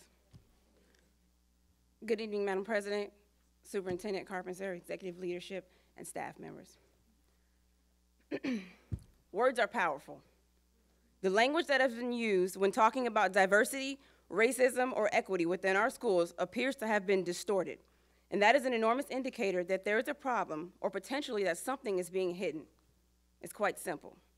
Most white people can't handle talking about diversity. Most white people can't handle talking about equity. Most white people can't handle talking about racism. Most white people don't understand the subject. It becomes really uncomfortable, as previously explained by some of the board members, when attempting to justify the voted no to diversity training. It becomes so uncomfortable that you begin to white-splain in an attempt to redefine to our community what equity, diversity, and racism is and what it looks like. Direct words such as white privilege or white fragility get rejected or quickly discarded out of fear that they may reveal complicities. So what are we really saying or exhibiting to our children? Should they only make comfort-based decisions? Are they incapable of having a positive impact on their environment because all of their comfort conditions are met? I say all that to say, Madam President, because you and other board members have expressed the requirement and the expectation to be comfortable in order to execute your duties as an elected official, I believe that you are unfit to reside on the school board because you do not properly represent our children. Parents, myself included, are now uncomfortable because the very individuals that have been voted into place to protect our children have now become those individuals that our children need protection from.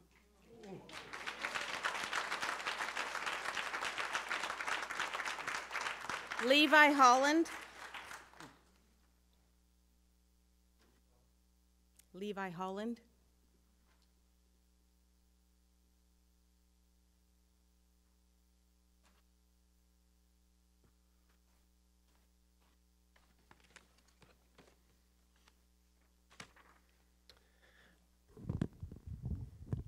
My name is Levi Holland. I've been a Lee Summit resident for 5 years. I'm a local business owner, and I have 2 children in the LSR7 school district.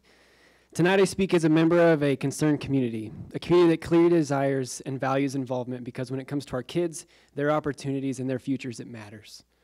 It cannot be overstated that the numerous insensitive comments by the board president have hurt this community. An apology was given, but words without actions are meaningless, and the presidential position must be held accountable to a higher standard and be representative and inclusive of all 18,000 plus students. In a way, a spiritual leader can captivate a congregation because she or he is speaking on behalf of God, prophets, or holy scriptures. In a home, a mother or father, grandparent or guardian speaks with authority to children because they love them. Likewise, from this Board of Education, your words, decisions, and actions have the power to mold and shape entire generations of students. Ryan Murdoch said one of the toughest parts of this role is recognizing the need to stand up for those who may not have had a strong voice for quite some time. Our constituencies are the kids of this district, all 18,000 plus. Words and actions in line with our beliefs and values with consistency and reliability will lead to trust, and hurtful and insensitive words are spoken, especially in the role of leadership. Even out of ignorance, trust is broken, and trust is absolutely necessary when we are talking about the implementation of inclusivity and equity. Trust is invaluable, and equity requires sacrifice, and if the students, especially minority and marginalized students, and the community cannot trust the words being spoken from its leadership, a change must be made. This community, this whole community, should not have to be present in Lee Summit in fear and in pain, but deserves to know that the leadership of this district will stand up and defend them. As of now, a petition is circulating with hundreds of signatures from members of the LS community calling for the resignation of the school board president. Please listen to what this community is saying. Do not turn your back, a deaf ear, or a blind eye to the injustice that is present, because to the majority and to those in power, that is easy to do. That is privilege. We must see it, learn from it, and must be leveraged for the equitable benefit of this community. Thank you.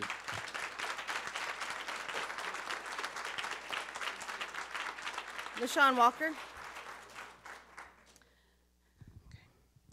Good evening, Superintendent Carpenter, executive leadership, school board members, and parents. As many of you know, I'm LaShawn Walker, the founder and executive director of Suburban Balance. Last month, I stood here and urged the board to change the narrative by voting yes on diversity training. It was voted down, and a few days later, our school district landed in national news because of the racially insensitive, hurtful comments of this board president was instead in the news. And many of us felt like something great could have been in the news. Many have said we're at a crossroad. I believe we've traveled off the road into deep waters.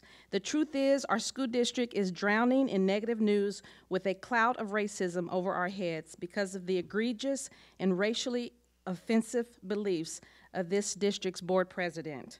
Parents have made it very clear that before we move forward from a place of hurt to healing, this board president must step down to further prevent being a distraction to our district. We will not rest until we see equity for all. I want to be very clear. You see, it doesn't matter who occupies that superintendent seat. Although we fully support Dr. Carpenter and his team, we are here to stay, and we're going to fight for equity.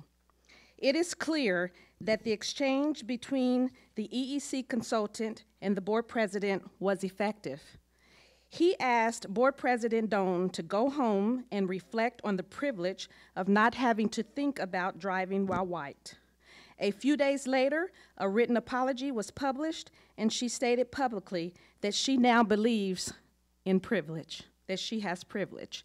Many people in this room want to know, why isn't his training good enough for the rest of the board and the district if it led you to make an apology and realize you have privilege? Thank you.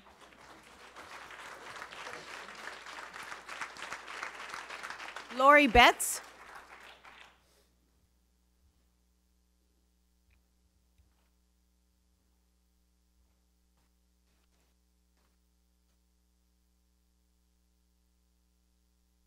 I don't want to overspeak.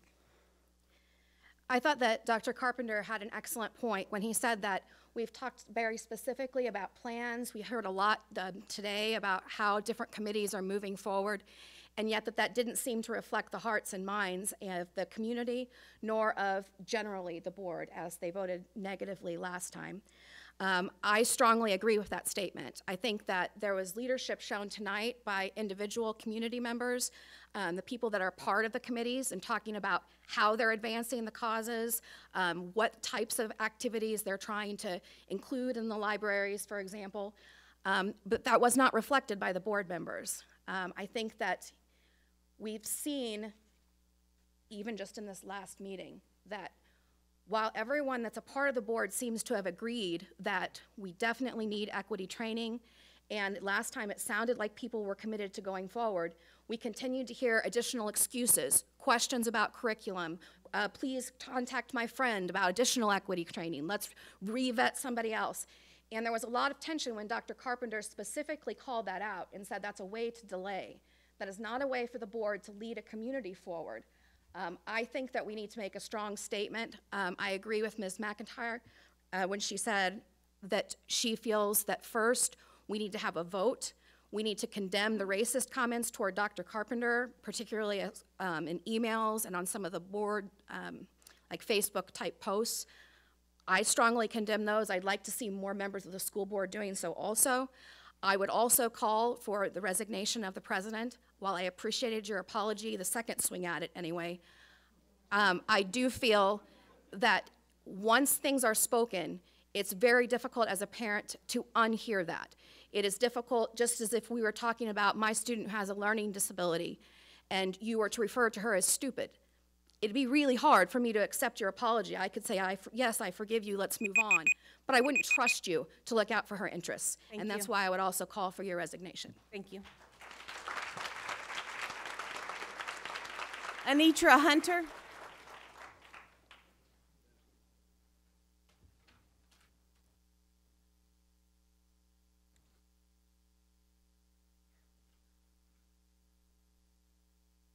Good evening. My name is Anitra Hunter, and I am a member of Suburban Balance. May peace be with you and your family. I grew up in the house that poverty built, destitute, extreme lack, red line neighborhood falling down around me. In this struggle, I had white family members and neighbors. So when I first heard the term white privilege, in my mind's eye, I immediately thought of characters like Richie Rich, Batman, James Bond, the one percenters. My poor family and friends and neighbors never even crossed my mind. My point for saying this is because I understand why some white people don't like the term privilege. You have had to work and struggle, and you have your own set of obstacles that you had to overcome. However, for the sake of an argument, I'm going to use the term white advantage. This simply means that historically, no matter what side of the tracks you were from, your white skin afforded you advantages over non-whites. Being white gives you special rights and immunity, legally, politically, educationally, economically, and so on. Being non-white historically, we've been faced with disproportionate disparities at every turn, especially in education. We have been constantly proven guilty before being found innocent. Looking through this historical lens, non-white students and special needs students have automatically been rejected in the educational system. So tonight, I still don't see a lot of buy-in with the equity training. I hear you saying that you'll move forward, but let me tell you why you should. Equity training provides a judgment-free platform for us to be able to share our experiences based on race. And once you share, you'll find that many of our experiences overlap. Thank you. It teaches us to have an open mind and respect each other's experiences. It teaches us to bridge the gap that would otherwise be burned. It teaches us the value of individual, to value the individual and not the circumstances. It teaches that we have to be more aware of how we interact with each other based on cultural competence. It teaches that intent does not negate perception. It teaches us to think with our hearts and not with our emotions. Thank you.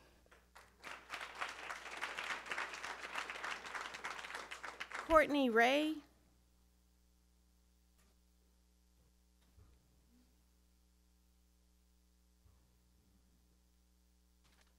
Good evening. You've heard from me before, but I think it's really important that you begin to hear from the students that are in your district, our Brown students. My daughter here, this is Mia, and so I'm going to give my time to her so that she can share her experiences with you. Good evening. My name is Mia, and I'm going to be an 8th grader at Salmon Lakes Middle School next year. And I took all advanced classes last year and made the principal scholarship honor roll for all 4 quarters. And I love this district, and I've been here since kindergarten, but there are a lot of problems that are going on, and it's pretty shocking what's going on over the past 8 years that I wanted to share.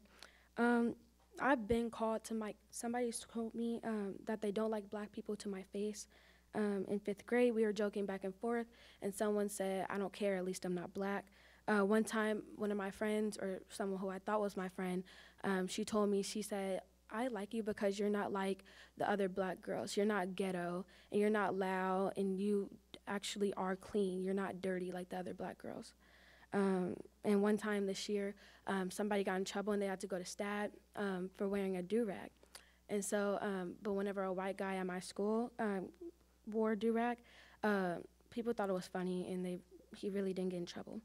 Other things, like with teachers that happened, somebody at my school said the N-word to a black person, and it was going all around school, and we went to tell the teacher, and nothing really happened. So we really don't feel comfortable going to certain teachers because we feel like nothing's gonna happen, especially like whenever I raise my hand in class. Usually I'm either the last person to get called on, or they just kind of dismiss me and go on to the next thing or whatever. Also, I really noticed that basically whenever a white person is overly loud or maybe a little upset, oh, well, kids are kids, right? But whenever a black person is overly loud or maybe gets a little upset, they might have to send them out the classroom, or they might get a little bit nervous. Sorry, if I can just finish this real quick.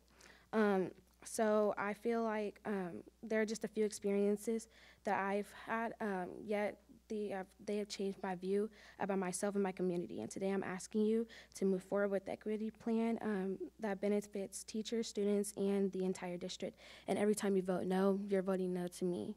Thank you. Thank you.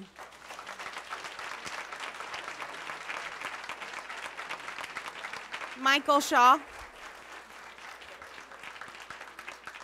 Michael Shaw. I saw him. Good evening. We've spent a lot of time talking about and debating the validity of diversity, equity, and the achievement gap. We all know that equity, diversity, and achievement gap are all separate but equal things. Equity and diversity training in and of itself may not close the achievement gap. I read an article just recently posted that talked about race blind, color blind, language blind, culture blind educational systems are obsolete, things of the past. Classrooms are becoming so diverse to not equip teachers to know how to really leverage the diversity in a positive way to move forward student achievement is only going to increase the achievement gap. We need to stop pretending as though everything is great. We can be great if we choose to be. This young lady came before you and told you her real life experiences inside these walls. Don't ignore this young lady. I will also say it's been unfortunate the amount of negative national exposure that our President Doan has received, but we can make a change, we can make a difference. If we can agree on this solution and move forward, and this solution must be inclusive of students and families that are disenfranchised. To that end, I'll also add that this will likely be uncomfortable with some, but not for most. The inclusion of the minority is as important as the sensitivity of the majority. To that end, on behalf of my son and other subgroup children, we seek equal protection from a biased educational environment that has repeatedly resulted in academic inferiority amongst African American students. We seek equal protection from repeated instances of embarrassing and humiliating acts of racial insensitivity within the confines of LSR7. We seek equal protection from the overabundance of disciplinary actions levied against us. We seek equal protection in culturally conscious, diverse, and inclusive education environment designed to support, build, encourage, and educate students. Thank you, Michael. We want everyone to be prepared. We want you to prepare each student for success in life. Thank you.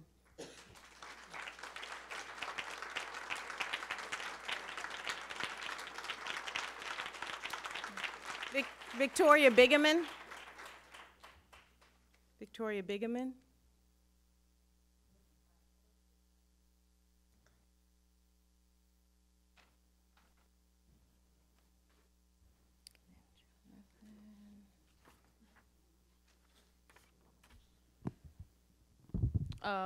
I'm Victoria Bingaman, by the way. Before I get started, shout out to the young lady who spoke. I wouldn't have had the courage to do that in 8th grade. My name is Victoria Bingaman. I'm a recent graduate of Lee Summit West High School. As many of you know, I'm also an intern here now. And the problem of inequality and a lack of equity in our school system isn't anything new. It's something that's been around since Lee Summit has been in existence. Lee Summit has never been that diverse of a community, and there's no reason to act as if it's all of a sudden becoming more and more diverse, because when you track the statistics over the past 30 years, it isn't. When we look to the fact that you were continuously voting no on equity training, despite the fact that we have not one coming from an 8th grader, but two, another instance coming from the Lee Summit West High School, when an individual was called the N-word in a classroom, and the first question to come out of the administrator's mouth was, were you sure it was malicious? Are you sure it was malicious that a white student is calling you the N-word to your face? In fact, the exact quote is, the problem that he had with the student is the fact that he wasn't to quote the N-word to keep the conversation clean. The fact that we have the ability to care about every student, but we're failing to do so, is a major problem amongst the school board. To all of the teachers, whether you are a part of the problem or not, hold your colleagues responsible. Stick up for those students when nobody is sticking up for them. To the students who laugh at the racist jokes, hold your peers responsible. Hold yourself responsible. And to all of the parents who are sending their children to the LSR7 school district every single day, hold your student responsible. Hold yourself responsible, because what you say and do at home is the breeding ground and is the watering. It's the garden for all of these students to become young adults in our community. To quote the great Toni Morrison as I close, love is or it ain't. Thin love ain't love at all. Thank you.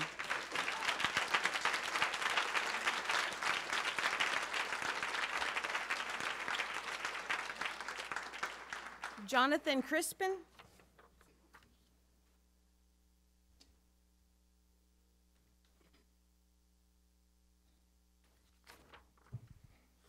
Good evening. I'm Jonathan Crispin. Before I begin, I did want to say to Mr. Ryan, just so you know, I do support you, but just so you know, when you say that when we criticize you, you have to take it personally, know that the man sitting 2 seats down from you also has to take things personally when he's attacked on social media.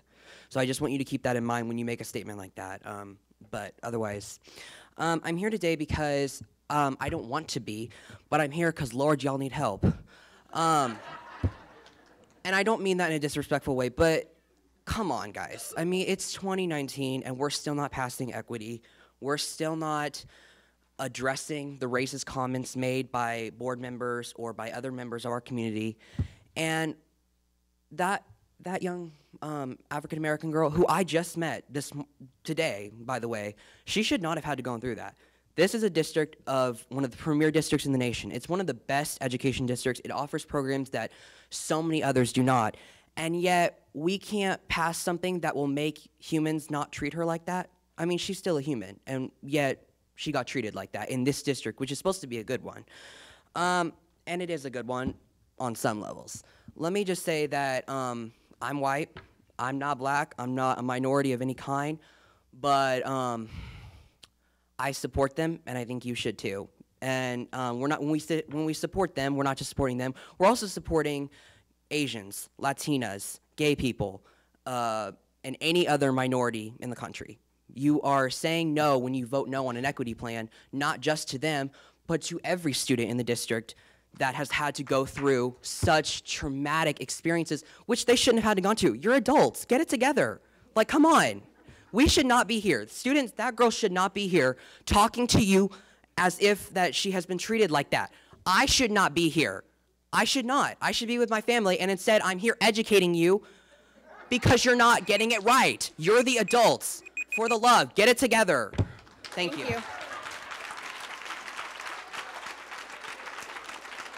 Bess Hales. Bess Hales. Bess Hales. Hello. Thank you for allowing me to speak this evening. My name is Bess Hales, and I'm a parent, community member, and a teacher at Lee Summit High School. I'm here tonight to ask you to please adopt the equity training. Seems to be a theme. But if not for the whole district, then could you just train me? Because my teacher friends who are also ready to do the work, because it may be a bit of preaching to the choir, but we are ready to tackle the work.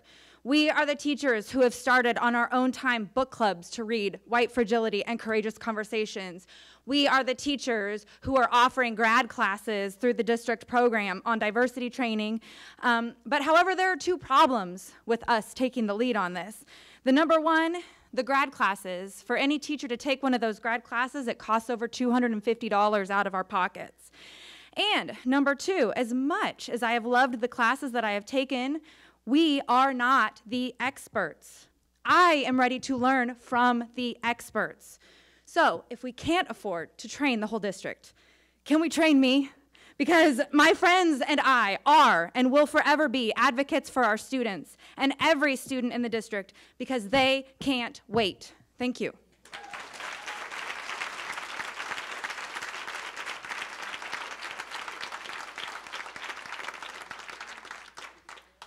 Shunton Hammond.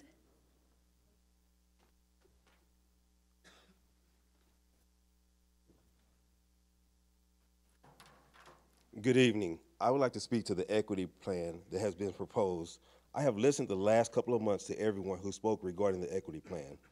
This plan is important to our students and staff, not only because of race, but because of implicit biases and unknown biases within the curriculum. I believe each of us have biases that we continue to work through. For example, a student may be affected because a teacher was disrespected by a parent or a guardian. An administrator may have a bias against a man or a woman because of their own personal experience. An administrative assistant may have been mistreated by someone because they were of a different religion, maybe because they wore a turban or a hijab. Or maybe you have greeted a person that does not wish to acknowledge you because of their views of gender, color of your skin, or perception of your sexuality. These are all biases. Understanding this training should complement building relationship with students and staff members, as well as teach us how to recognize and understand when our biases appear.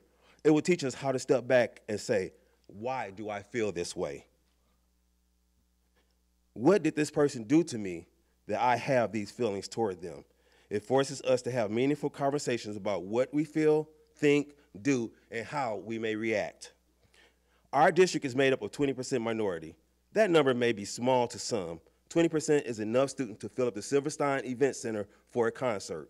The true number is far larger, as biases extend beyond race. All students affected by not completing the equity plan for last year alone will fill the Sprint Center to the capacity for racial biases and into the streets if we explore all biases. If you think those numbers are significant, imagine the impact of not moving the plan forward a second year. Students affected by racial bias alone will fill up Kauffman Stadium if we continue to delay. I would like to read a poem by Martin Niemöller. First, they came for the socialists. I did not speak out. I was not a socialist. Then they came for the trade unionists. I did not speak out because I was not a trade unionist. Then they came for the Jews, and I did not speak out because I was not a Jew. Then they came for me, and there was no one left to speak for me. I am asking you, as the leaders of our school district, please be the first to speak up for our students and our staff, vote to proceed with the equity plan, and to address cultural competency, implicit bias, and unknown biases in the curriculum. Thank you.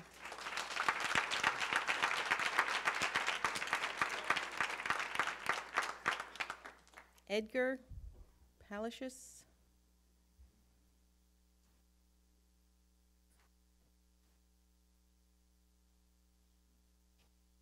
Good evening. My name is Edgar Palacios, founder of and CEO of the Latinx Education Collaborative.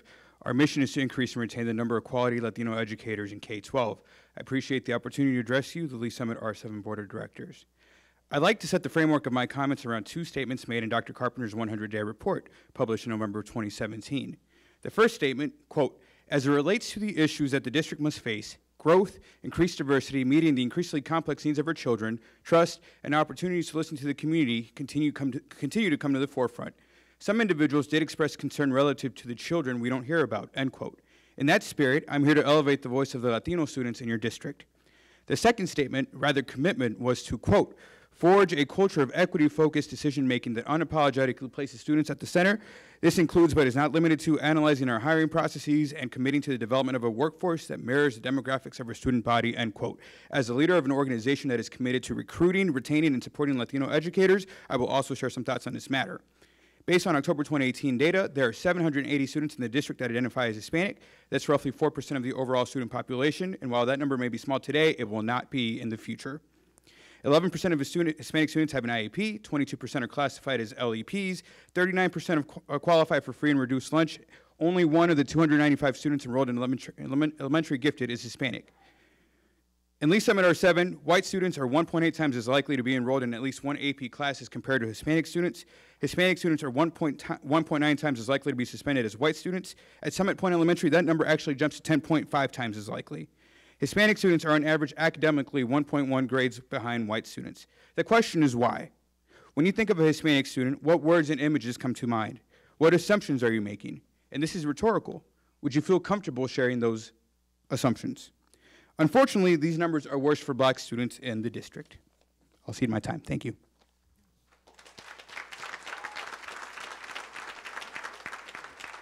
Sherry Ball.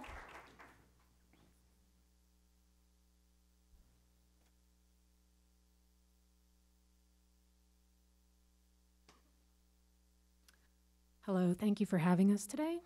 My name is Sherry Ball, and as of this very day, I have been a resident of Lee Summit for 16 years.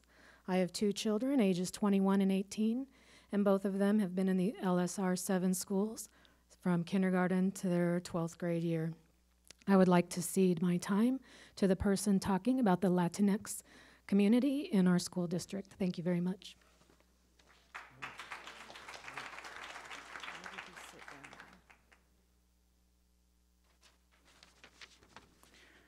Unquestionably, there's bias in the system. If the board cannot acknowledge that, then it is committing a disservice to all students. I agree with those that say that equity addresses the needs of all students, not just black and brown. So I invite those who believe that to stand in solidarity with brown and black students, because the data is clear on the inequities that students of color face within the Lee Summit R7 school district. Some of my friends and colleagues in the audience have asked for Ms. Stone's resignation. Frankly, whether she resigns or not, the damage has been done. Ugly truths about Lee Summit have been revealed, and there's no easy return to being a community that is recognized as one of the most desirable in the country. As someone who is in the business of recruiting qualified Latino educators, the board has made it increasingly difficult for me to convince Latino educators to join this district. And while adults debate whether white privilege exists or lament how uncomfortable these conversations are, the reality is that today, students of color do not have the supports necessary to be as successful as their white counterparts in the district.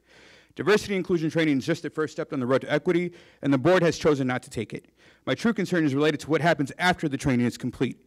If you think these conversations are uncomfortable, how are you going to react when you start to implement the lessons learned and the equitable supports for the students? That's not going to feel good either. And to the Spanish-speaking parents that have students in this district, I say, mis amigos y yo estamos luchando por los derechos de sus hijos. Nosotros queremos que sus hijos tengan las mejores oportunidades de ser exitosos aquí, no se frustren ni pierdan la esperanza, estamos a su lado y los apoyamos. Board members, I urge you to do the right thing. Thank you.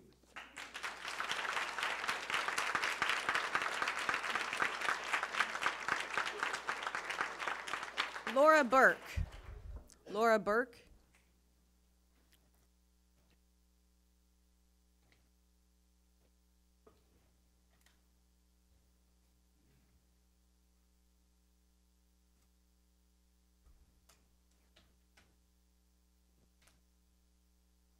Hi, my name is Laura Burke.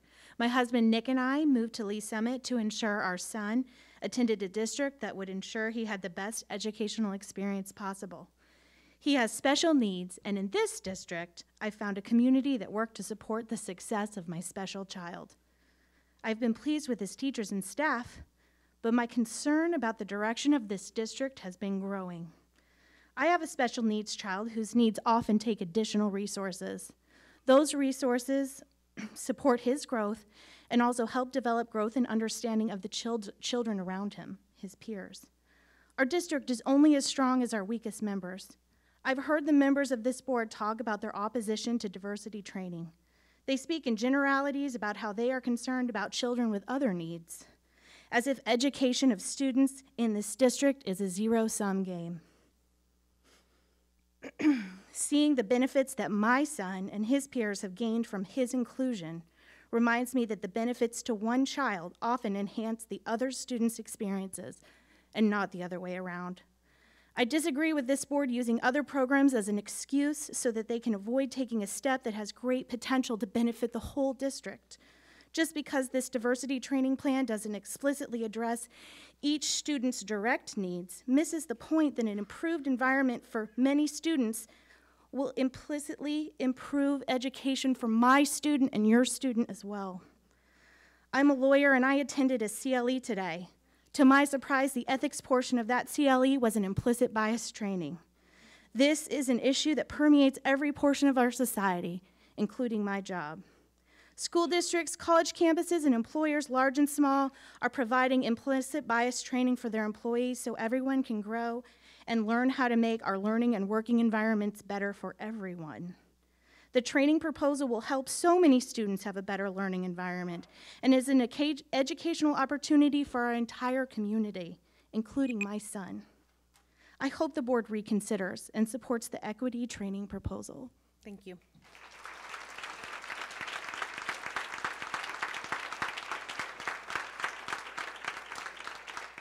Casey McLean.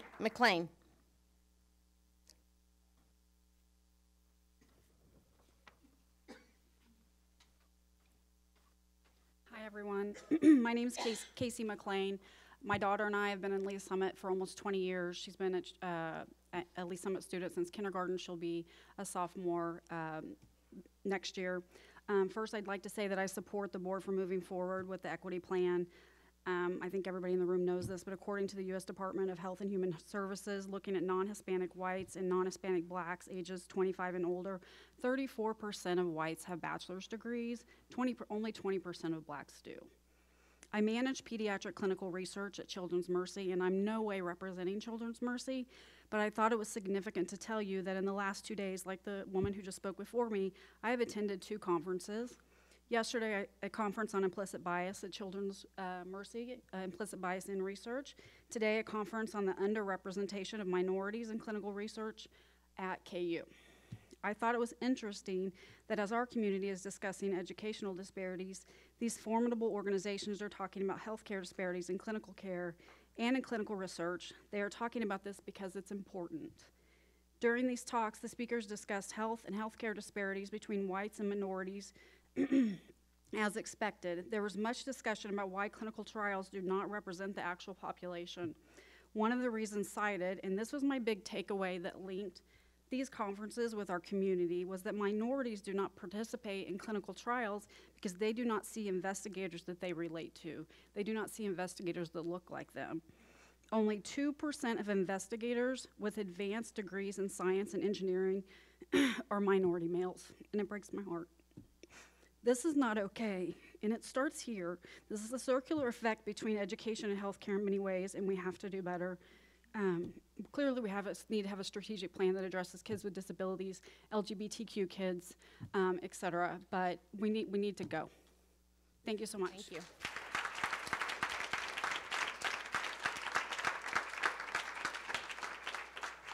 All right, that concludes our public comments. And let's move on to board reports. Madam President, but before we conclude, there's a condition.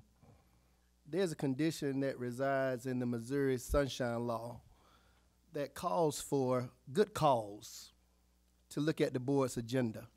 I've been a part of school districts that have used that good clause provision because a bid came in late and they didn't want the construction project to get behind, so they exercised good cause to add that bid to the agenda. I've been a part of good cause because if we do it tonight, the price will go up next week, and so let's do it tonight. Madam President, it takes somebody who opposed this some month ago to rethink this for our community. Is there not good cause to look at the training for our teachers going into the new year? If a building is good cause, and if price is a good cause, have we not heard good cause this evening to look at the EEC proposal? That's my question to you, Madam President. I think we should look at that in a work session with all of us. Have we not heard good calls? I guess the answer is no. All right.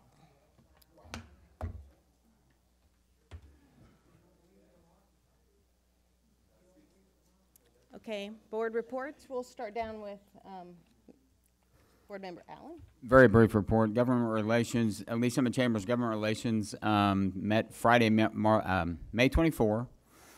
Had a variety of legislators there who summarized their work and the state's work in both the representatives and senators' role.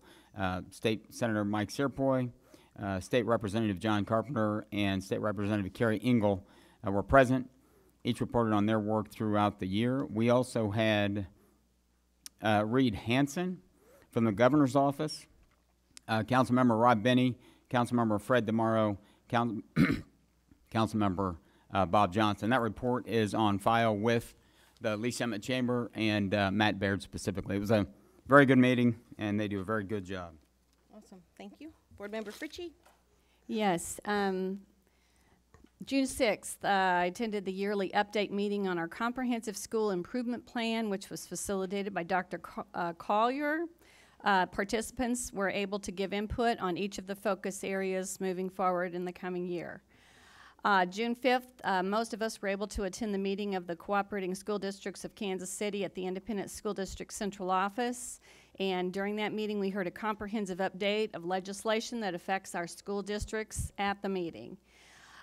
Lee Summit Educational Foundation, the foundation board and staff members are writing the Joy of Learning gratitude notes for all the 2018-19 Friends of the Foundation donors. Our ambassador and superintendent circle friends also had a Peak Grant named in their honor and are receiving a picture of that teacher receiving that Peak Grant award. The foundation's hosting Get to Know the Foundation sessions for community members interested in volunteering for opportunities with the foundation. Those sessions were this morning at 8 a.m. and again Tuesday at 3:30 p.m. It's not too early to register for the 23rd annual Race for the Future. We hope you'll join us for this annual 5K to benefit our students, and the race is scheduled for Saturday, October 12th, beginning at 8 a.m. You may register through the foundation's website or simply click on the links provided through LSEF social media. Thank you. All right, thank you. Board Member Clark.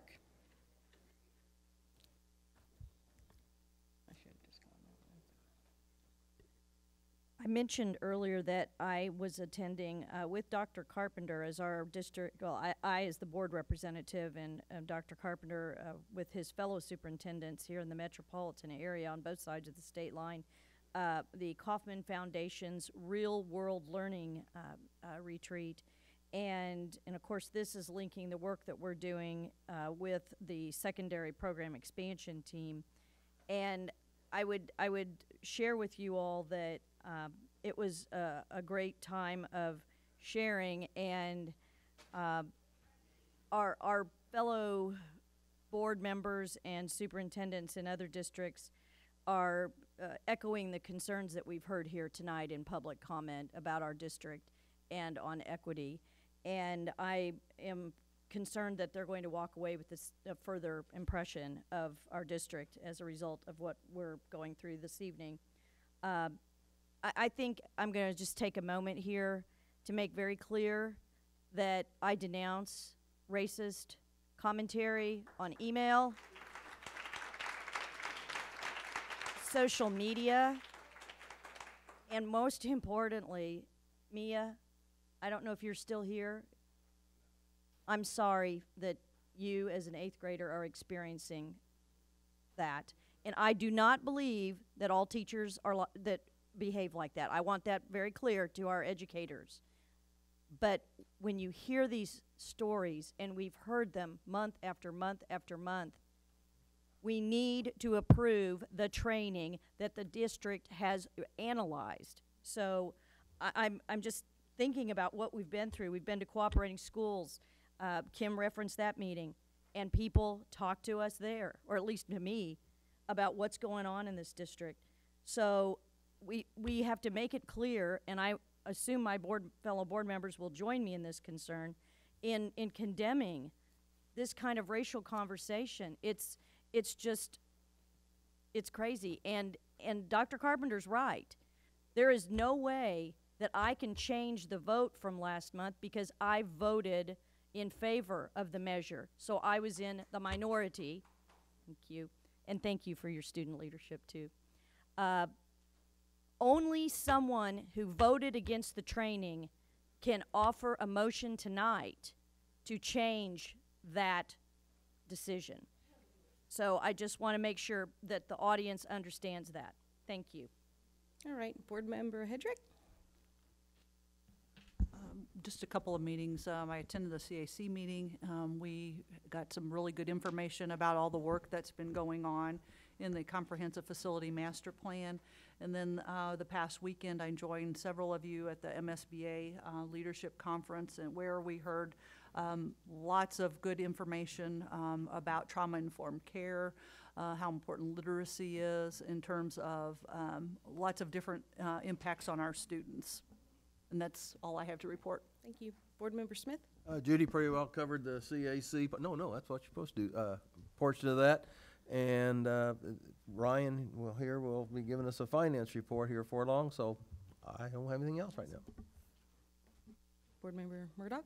So I did attend MSBA Leadership Summit this past weekend, along with most of you here, and then obviously I was at Finance Committee yesterday morning, and I will echo Board Member Clark's statement that we have 4 people who could reintroduce this motion at any time tonight, tomorrow. We'll post a meeting if you want, but let's get going.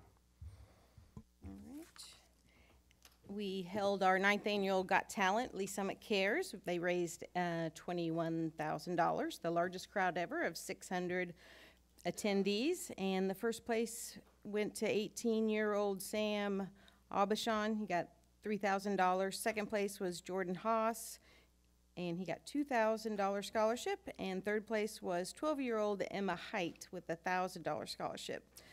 The crowd thought it was the best show yet, and we wanted to thank Matt Lewis for his outstanding 30-minute performance, as well as his daughter's performance. So that is it for that. All right. Finance, I guess, Ryan, you are up, huh? I do get tonight to do the finance report, which I'm sure everyone is really, really excited to hear.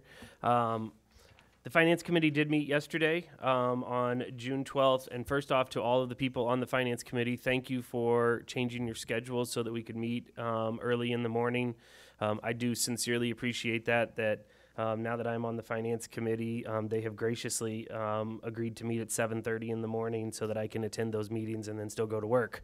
So thank you very much to all of you for being there. I really do appreciate you doing that. So a quick finance report. Our investments through May total approximately $122 million. Our revenue and expense report, our expense percentages are within the expected budget parameters, and the current fund balance for May is currently at 39.47%. The district budget, the details of the 2018-19 budget amendments and the 2019-20 preliminary budget were reviewed. A short budget presentation was planned, and we had that in a work session prior to tonight's meeting. Facilities, the construction and maintenance update. The Finance Committee reviewed updates on the following projects: the Woodland Sewer improvements, middle school track resurfacing, the BCMS intercom replacement, Westview roof improvements, the Lee Summit West retaining wall improvements, and planning for future projects. The contract, we had a contract award, and I can't remember who tried to pronounce this when we were in there yesterday, trying to pronounce this name. Weidenman, I believe, Incorporated. The Facilities Department occasionally has the need for contracted repairs, and if I mess that up, I'm sorry, of water and sewer lines. The City of Lee Summit has an ongoing contract with Weidenman Incorporated for wastewater, and stormwater system infrastructure. The district is recommending that we piggyback on their existing contract with that particular company. American Water Treatment, the district is responsible for the HVAC water treatment and tower cleaning for the purpose of managing corrosion and biological contamination in the HVAC systems. Award of contract is being recommended to the American Water Treatment.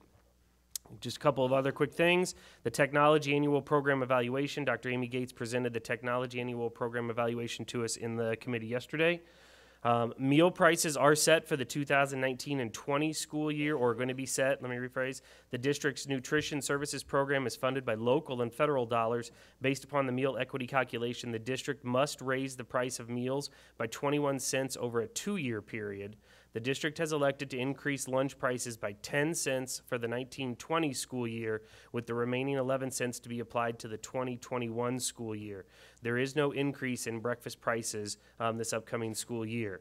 The Conica-Minolta service contract extension. Conica-Minolta contract is due to expire on June 30th, 2019. Administration recommends extending the service contract as Conica-Minolta has agreed to the same at-cost per copy rate, and the district plans to undergo a competitive selection process to refresh the fleet in the 2019-20 school year. I have 2 actions tonight. 6.02 to approve the transfer of I move to approve the transfer of $3,973,072.98 from the general fund to the special revenue fund. Second. Anybody have any questions? Okay. All those in favor say aye. Aye. All those opposed say nay. Great. And the second action, to approve the treasurer's report and payment of the bills. Second. All right. Any questions? All right. All those in favor say aye. Aye. All those opposed say nay. Great. And then the rest of this, is this Wesley? You're on? All right. Thank you.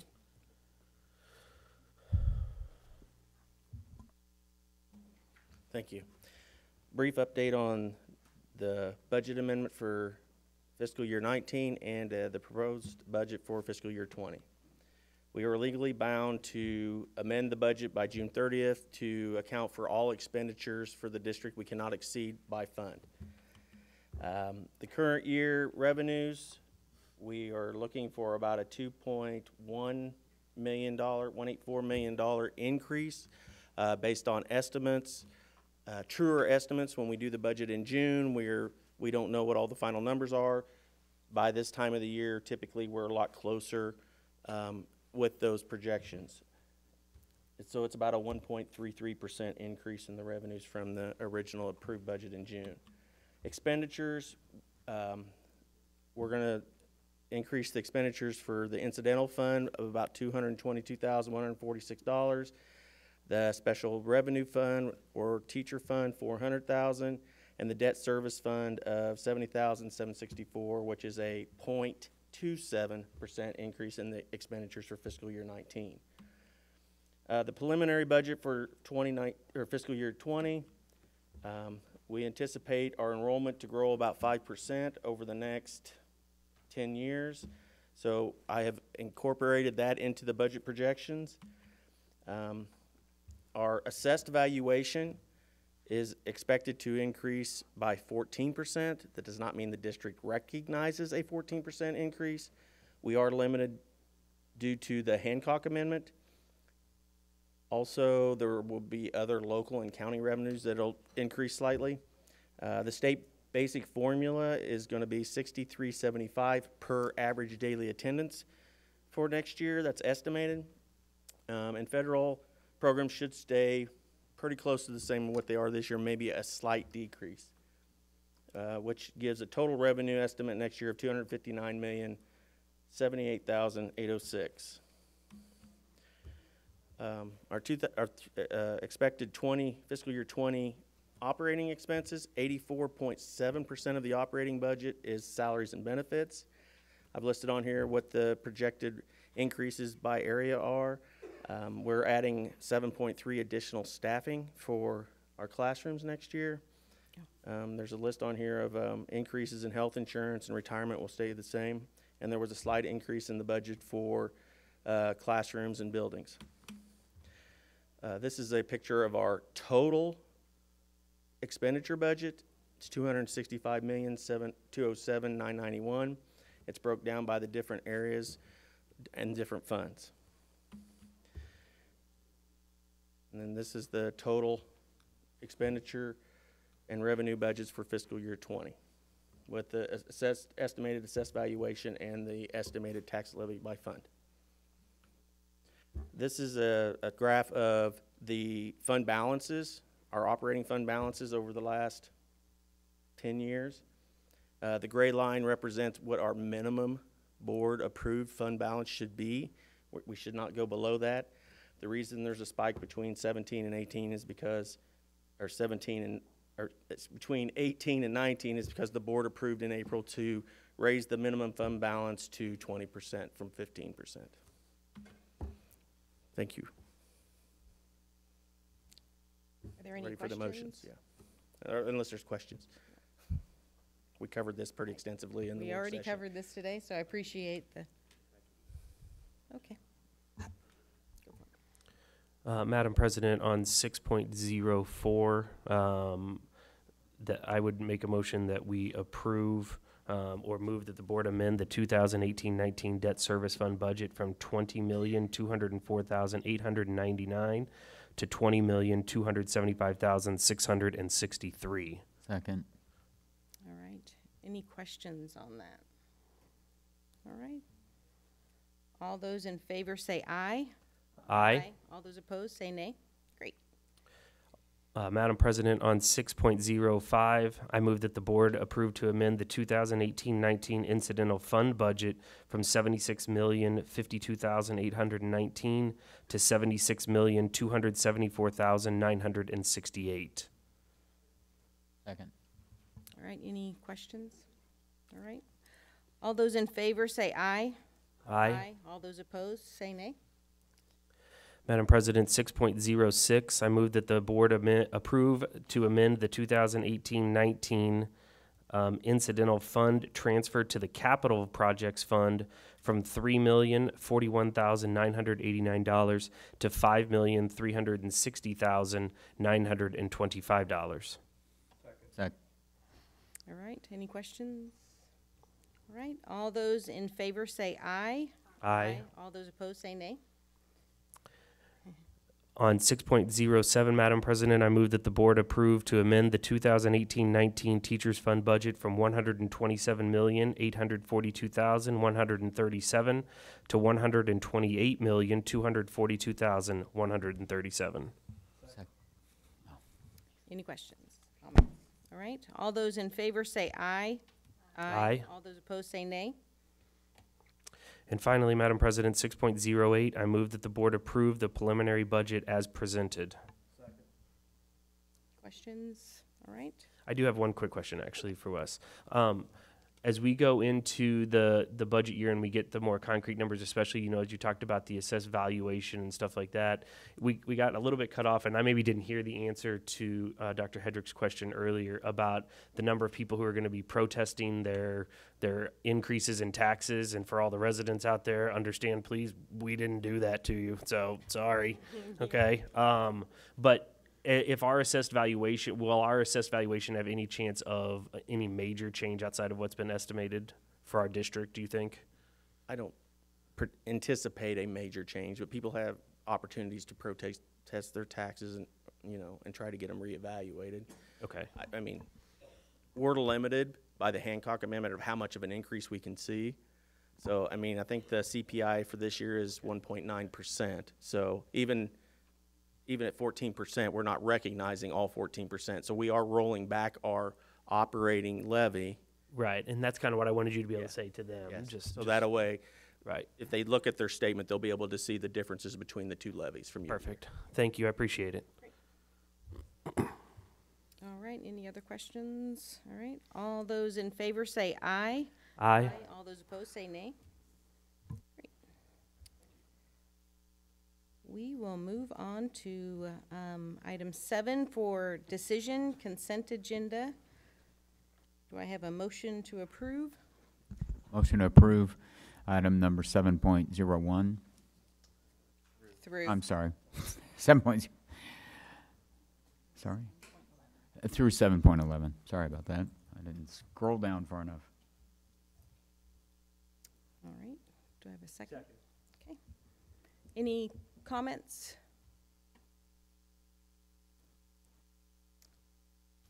No comments? All right. All those in favor say aye. Aye. All those opposed say nay. Madam President? Yes. I need to ask the board secretary to record me as an aye on all items with the exception of an abstention. It is not opposition to 7.10 because I have a relative engaged with that particular employer. And I know it may not rise to the conflict of interest, but I like to keep it clean. Did we already? All right, item 8 for decision. Excuse me. Is that the 7.01? No, 7.10. Oh, 7. All right. We probably should remove that from the consent agenda just so that it can be voted on separately, I think.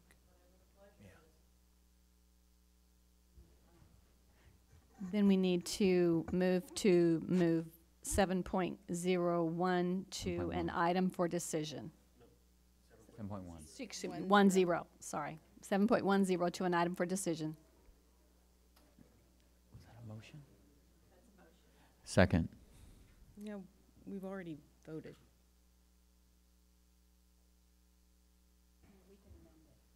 We need to amend the motion then. We need to, Mike, would you like to amend your motion? All right. Yep. I'll amend the motion to then move 7.01 through 7.11 with the exclusion of 7.10. That will be a line item vote specific to the request of our board member Clark. Second. All right. Okay. Yeah. Let's go. All those in favor say aye. Aye. All those opposed say nay. All right. Then we would need a motion for 7.1. I will move that we move 7.10 to an item for decision. Any questions? Okay. All those in favor say aye. Aye. Aye. All those opposed say nay. One abstain. Okay. We will move into item 8 for decision. Do I have a motion? Madam President, I move to approve items 8.01 all the way through items 8.28 as presented. Do we have any discussion? All right. I have some discussion. Okay. This is, so as many of you probably are aware, we have the consent agenda item here. These are all contracts over $5,000.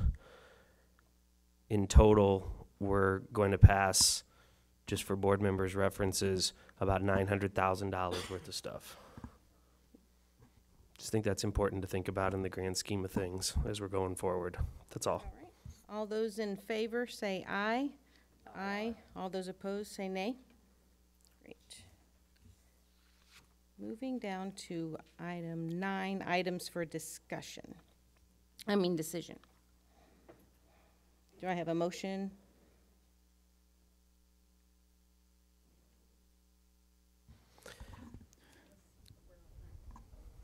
Sorry, 9.01. 9.01.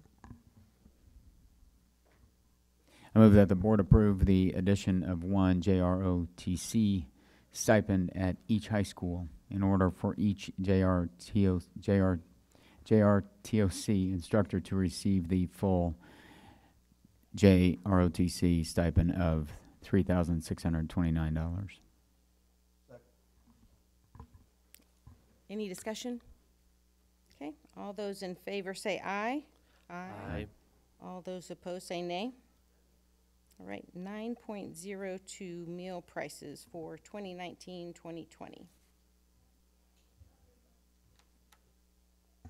I move that the board approve the 2019-20 meal prices as presented. Second. Right, any discussion on that? Hearing none. Board Member Fritchie.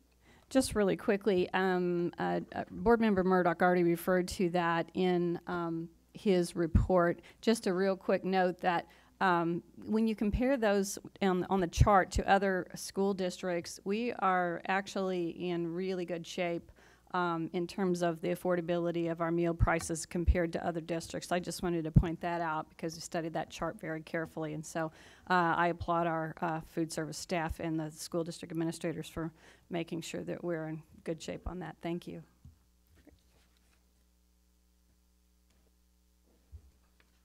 All right. All those in favor say aye. Aye. Aye. All those opposed say nay. All right, then we are on to 9.03, Early Childhood Head Start. Madam President, I would recommend that administration recommends the addition of 0.25 FTE for the Early Childhood Head Start Family Advocate for 2019-20. Awesome. Does anybody have any comments? Second. Any comments? Nope. All those in favor say aye. Aye. All those opposed say nay. Okay, 9.04, Early Childhood Head Start, 1.0 FTE. Madam President, I recommend that, administration recommends the addition of 1 FTE for Early Childhood Head Start teacher for 2019-20. Second. All right, any comments on that? I have one. Okay. Thank you, Madam President. There's no doubt throughout our district, obviously, that we are in desperate need to expand early childhood based on waiting lists and things like that are going throughout the district. I think it is an issue. I hope everybody recognizes that the board understands is an issue. You know, at this time, it's probably one of the things that we're most united about, that we understand that it is an issue that we need to continue to be looking at. And I'm excited about CFMP 2, that process team who is helping us to formulate the recommendations for where we can go with early childhood programming, whether it be through more classrooms in those elementary schools, a second dedicated building. I don't know what they're going to come up with yet, but I'm excited to see the recommendation because we all recognize the need. Okay, are there any other comments? Okay, all those in favor say aye. Aye. Aye. All those opposed say nay. All right, personnel report.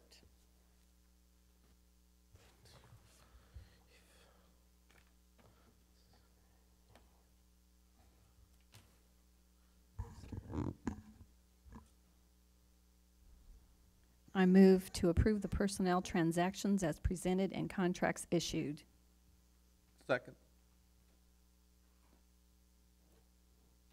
Okay, any comments? All right, all those in favor say aye. Aye. All those opposed say nay. Okay, we have no presentations. We'll go into. You got a single item. You have two more. You have two more items, actually. Oh, You have 9.06. I'm looking at my old sheet. All right. 9.06. I move to approve the singular personnel report as presented at 9.06. Second. Any comments? All right. All those in favor say aye. Aye. Madam Secretary, record me as abstaining from this item. Okay, all those opposed say nay. Okay.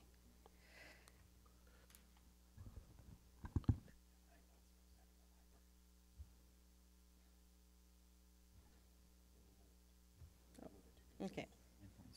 Yep, 9.07, please. So, Madam President, I move that we approve the added item 9.07, which was the Mid-Continent Library Memo of Understanding.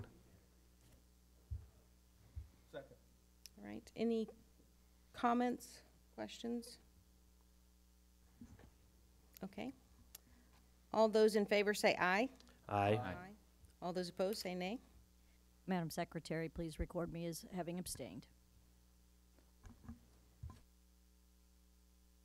Okay, now can I go on to item 11? Thank you. 10. Well, 10, we don't have presentations, so. This is written reports. Item 11. 10. I am looking at my old sheet. Okay. I will look at my computer now. All right, item 10, we had written reports from technology, curriculum, and facilities maintenance projects. Do we have any questions for them? Board Member Fritchie. Yes, thank you, Madam President. I have a couple of comments for our technology report and our curriculum revisions. Regarding technology, Dr. Gates and staff, thank you for an extremely thorough report. Really learned a great deal about our technology department in that report. The graphics and the instructional videos were terrific, and thank you for the measures you've taken in the past year to keep our students safe online. I understand that you all are very busy with Chromebook switch-outs for our middle school and high school students right now, so great work, technology department. On 10.02 curriculum revisions, I just wanted to say, when I see these every year, I always look at that, and because I know what a huge job revising curriculum is. Our teachers are doing a fantastic job of writing and revising their curriculum for our students. I particularly looked at the news for print and the online curriculum with much interest, because I was actually the one who wrote the original journalism and newspaper curriculum at Lee Summit High School back in about 1982. And I can't tell you how impressed I was with that curriculum, so a great job. International Studies and Academy curriculum also emphasizes global and cultural awareness, which is the topic that, of course, directly applies to our current discussion regarding equity, and they may have beat us to the cultural diversity and awareness discussion, but we will get there. We will get there very soon. Teacher Educator Academy, I just wanted to say about that curriculum, very comprehensive curriculum for our students who desire to become educators, and just bravo to all of our teachers who focused on writing curriculum and improving their curriculum for our students. So thank you very much. Teachers out there, thank you. Board Member Hedrick. Yes, I just have a couple of things. First of all, I want to say thank you to all the staff who have worked over the last few days to answer a lot of the questions that I submitted. I do appreciate that. It's helpful to get some of that information in looking at things we're doing and what are the new things that we're doing. Ditto on the technology report. On the curriculum revisions, I did ask a question regarding that, but I didn't really understand, and maybe my question wasn't understandable, but I was trying to weed my way through there to determine which are the things that were changed and which are new. It's new curriculum. Does that make sense? So if somebody could help me with that, that would be, I would appreciate that before our next meeting, so that I can know where I need to focus some attention on that, since this is my first time with really looking in depth at that. And then the last question I have is really on our facility and maintenance project update. And this is just more a question of, in terms of the Lee Summit West retaining wall, I'm curious as to what the cause of failure of that wall was, if someone could answer that for me. Because I know we investigated that for a long time, and I'm just curious as to what really was the problem out there. I'm sure Kyle could do a much better job answering this, and I'll be sure to reach out to him. We talked about it in Finance Committee, and basically just the infrastructure of the wall is not good. So I can tell you what the repair is going to be. The repair is going to be a subsequent or secondary wall going outside of the retaining wall. So that way, hopefully, they can continue without having to really restrict access at Lee Summit West. Okay, I appreciate it, because I was, concerned about having repeated failure out there on that wall because of just how, the earth moves and everything. So I think that's probably a good solution. Okay. So thank you. I appreciate that. Board Member Smith. Well, I think right along what yesterday in a finance meeting, or what Emily said, was that I don't know what and without him exactly being here, but what I remember was they weren't quite sure why that wall was doing what it was doing, but basically they're going to bury that wall.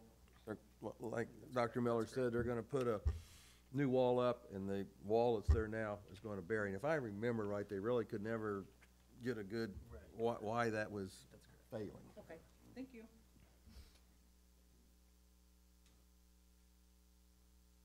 So any other questions on that?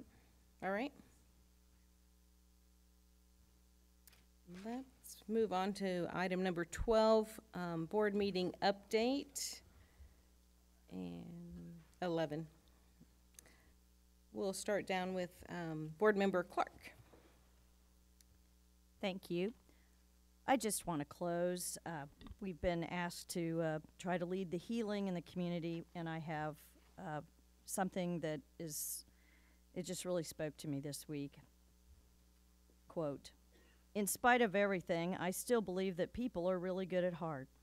I can feel the sufferings of millions, and yet, if I look up into the heavens, I think that it will all come out right. In the meantime, I must uphold my ideals, for perhaps the time will come when I shall be able to carry them out. Anne Frank." That is all. All right, Board Member Hedrick. I don't have anything for tonight, thank you. I don't have anything for tonight either. Board Member Murdoch. It's tough to close because I feel like I could talk for a really long time right now, and some of you who know me probably know that that's true. But I'm just going to close with this. To all of my fellow board members, it's an uncomfortable truth that we are as fractured could be right now up here. We're separated by probably a pretty big gulf at this particular moment. And my concern is that we have, and this, I'm applying this to myself as well. My concern is that we are letting opinions and other narratives drive where we're going instead of letting the kids drive us there. And I made a post earlier this week, and I have tried to stay off of social media, but I felt compelled to make sure that we understand that we have an underserved population in our community that has asked for our help. They physically are asking for our help, and we're not doing it. So I hope that we understand that. We went against a properly vetted, properly prepared RFP, and I think that speaks volumes to where we're at right now. And I just hope that the 7 of us, we've got to get it figured out, because our next meeting isn't until the end of July. And as a result, we're going to be going 3 months now stuck in neutral. And the longer we stay stuck in neutral, the harder it's going to be to climb back up the mountain. So I would just encourage us to please think about where we're going, and let's go. Let's get something accomplished here. That's all. Dr. Carpenter? Nothing. All right, Board Member Fritchie? Yeah, just a few quickies here. Just a lot of things going on in this last month since the last board meeting. So I just wanted to shout out for Pleasantly Elementary School. They had their Leader in Me Day on May 17th, and I was very impressed with their student leaders for that. Also, many of our schools had DARE graduations this past month, and I attended Underwood Elementary's on May 20th, Woodland Elementary's on May 23rd, and Hazel Grove Elementary's on May 29th. Always impressed with our kids who graduate in their essays. Most of us were able to attend the Summit Ridge Academy graduation and help hand out diplomas, and that is always a really special celebration. So I know we appreciated that. And May 24th, I was very honored to attend the Volunteer Appreciation Breakfast at Great Beginnings Early Childhood Center. So some great events in the last month. Thank you very much. Great, thank you. Board Member Allen? Yeah, just 2 things. It was nice to see a couple of city council members here this evening, Phyllis Edson and Fred DeMauro, and I hope I didn't miss other elected local officials. And then as well, it is very good to see Representative Carrie Engel here tonight. All right, with that, we are adjourned. Thank you.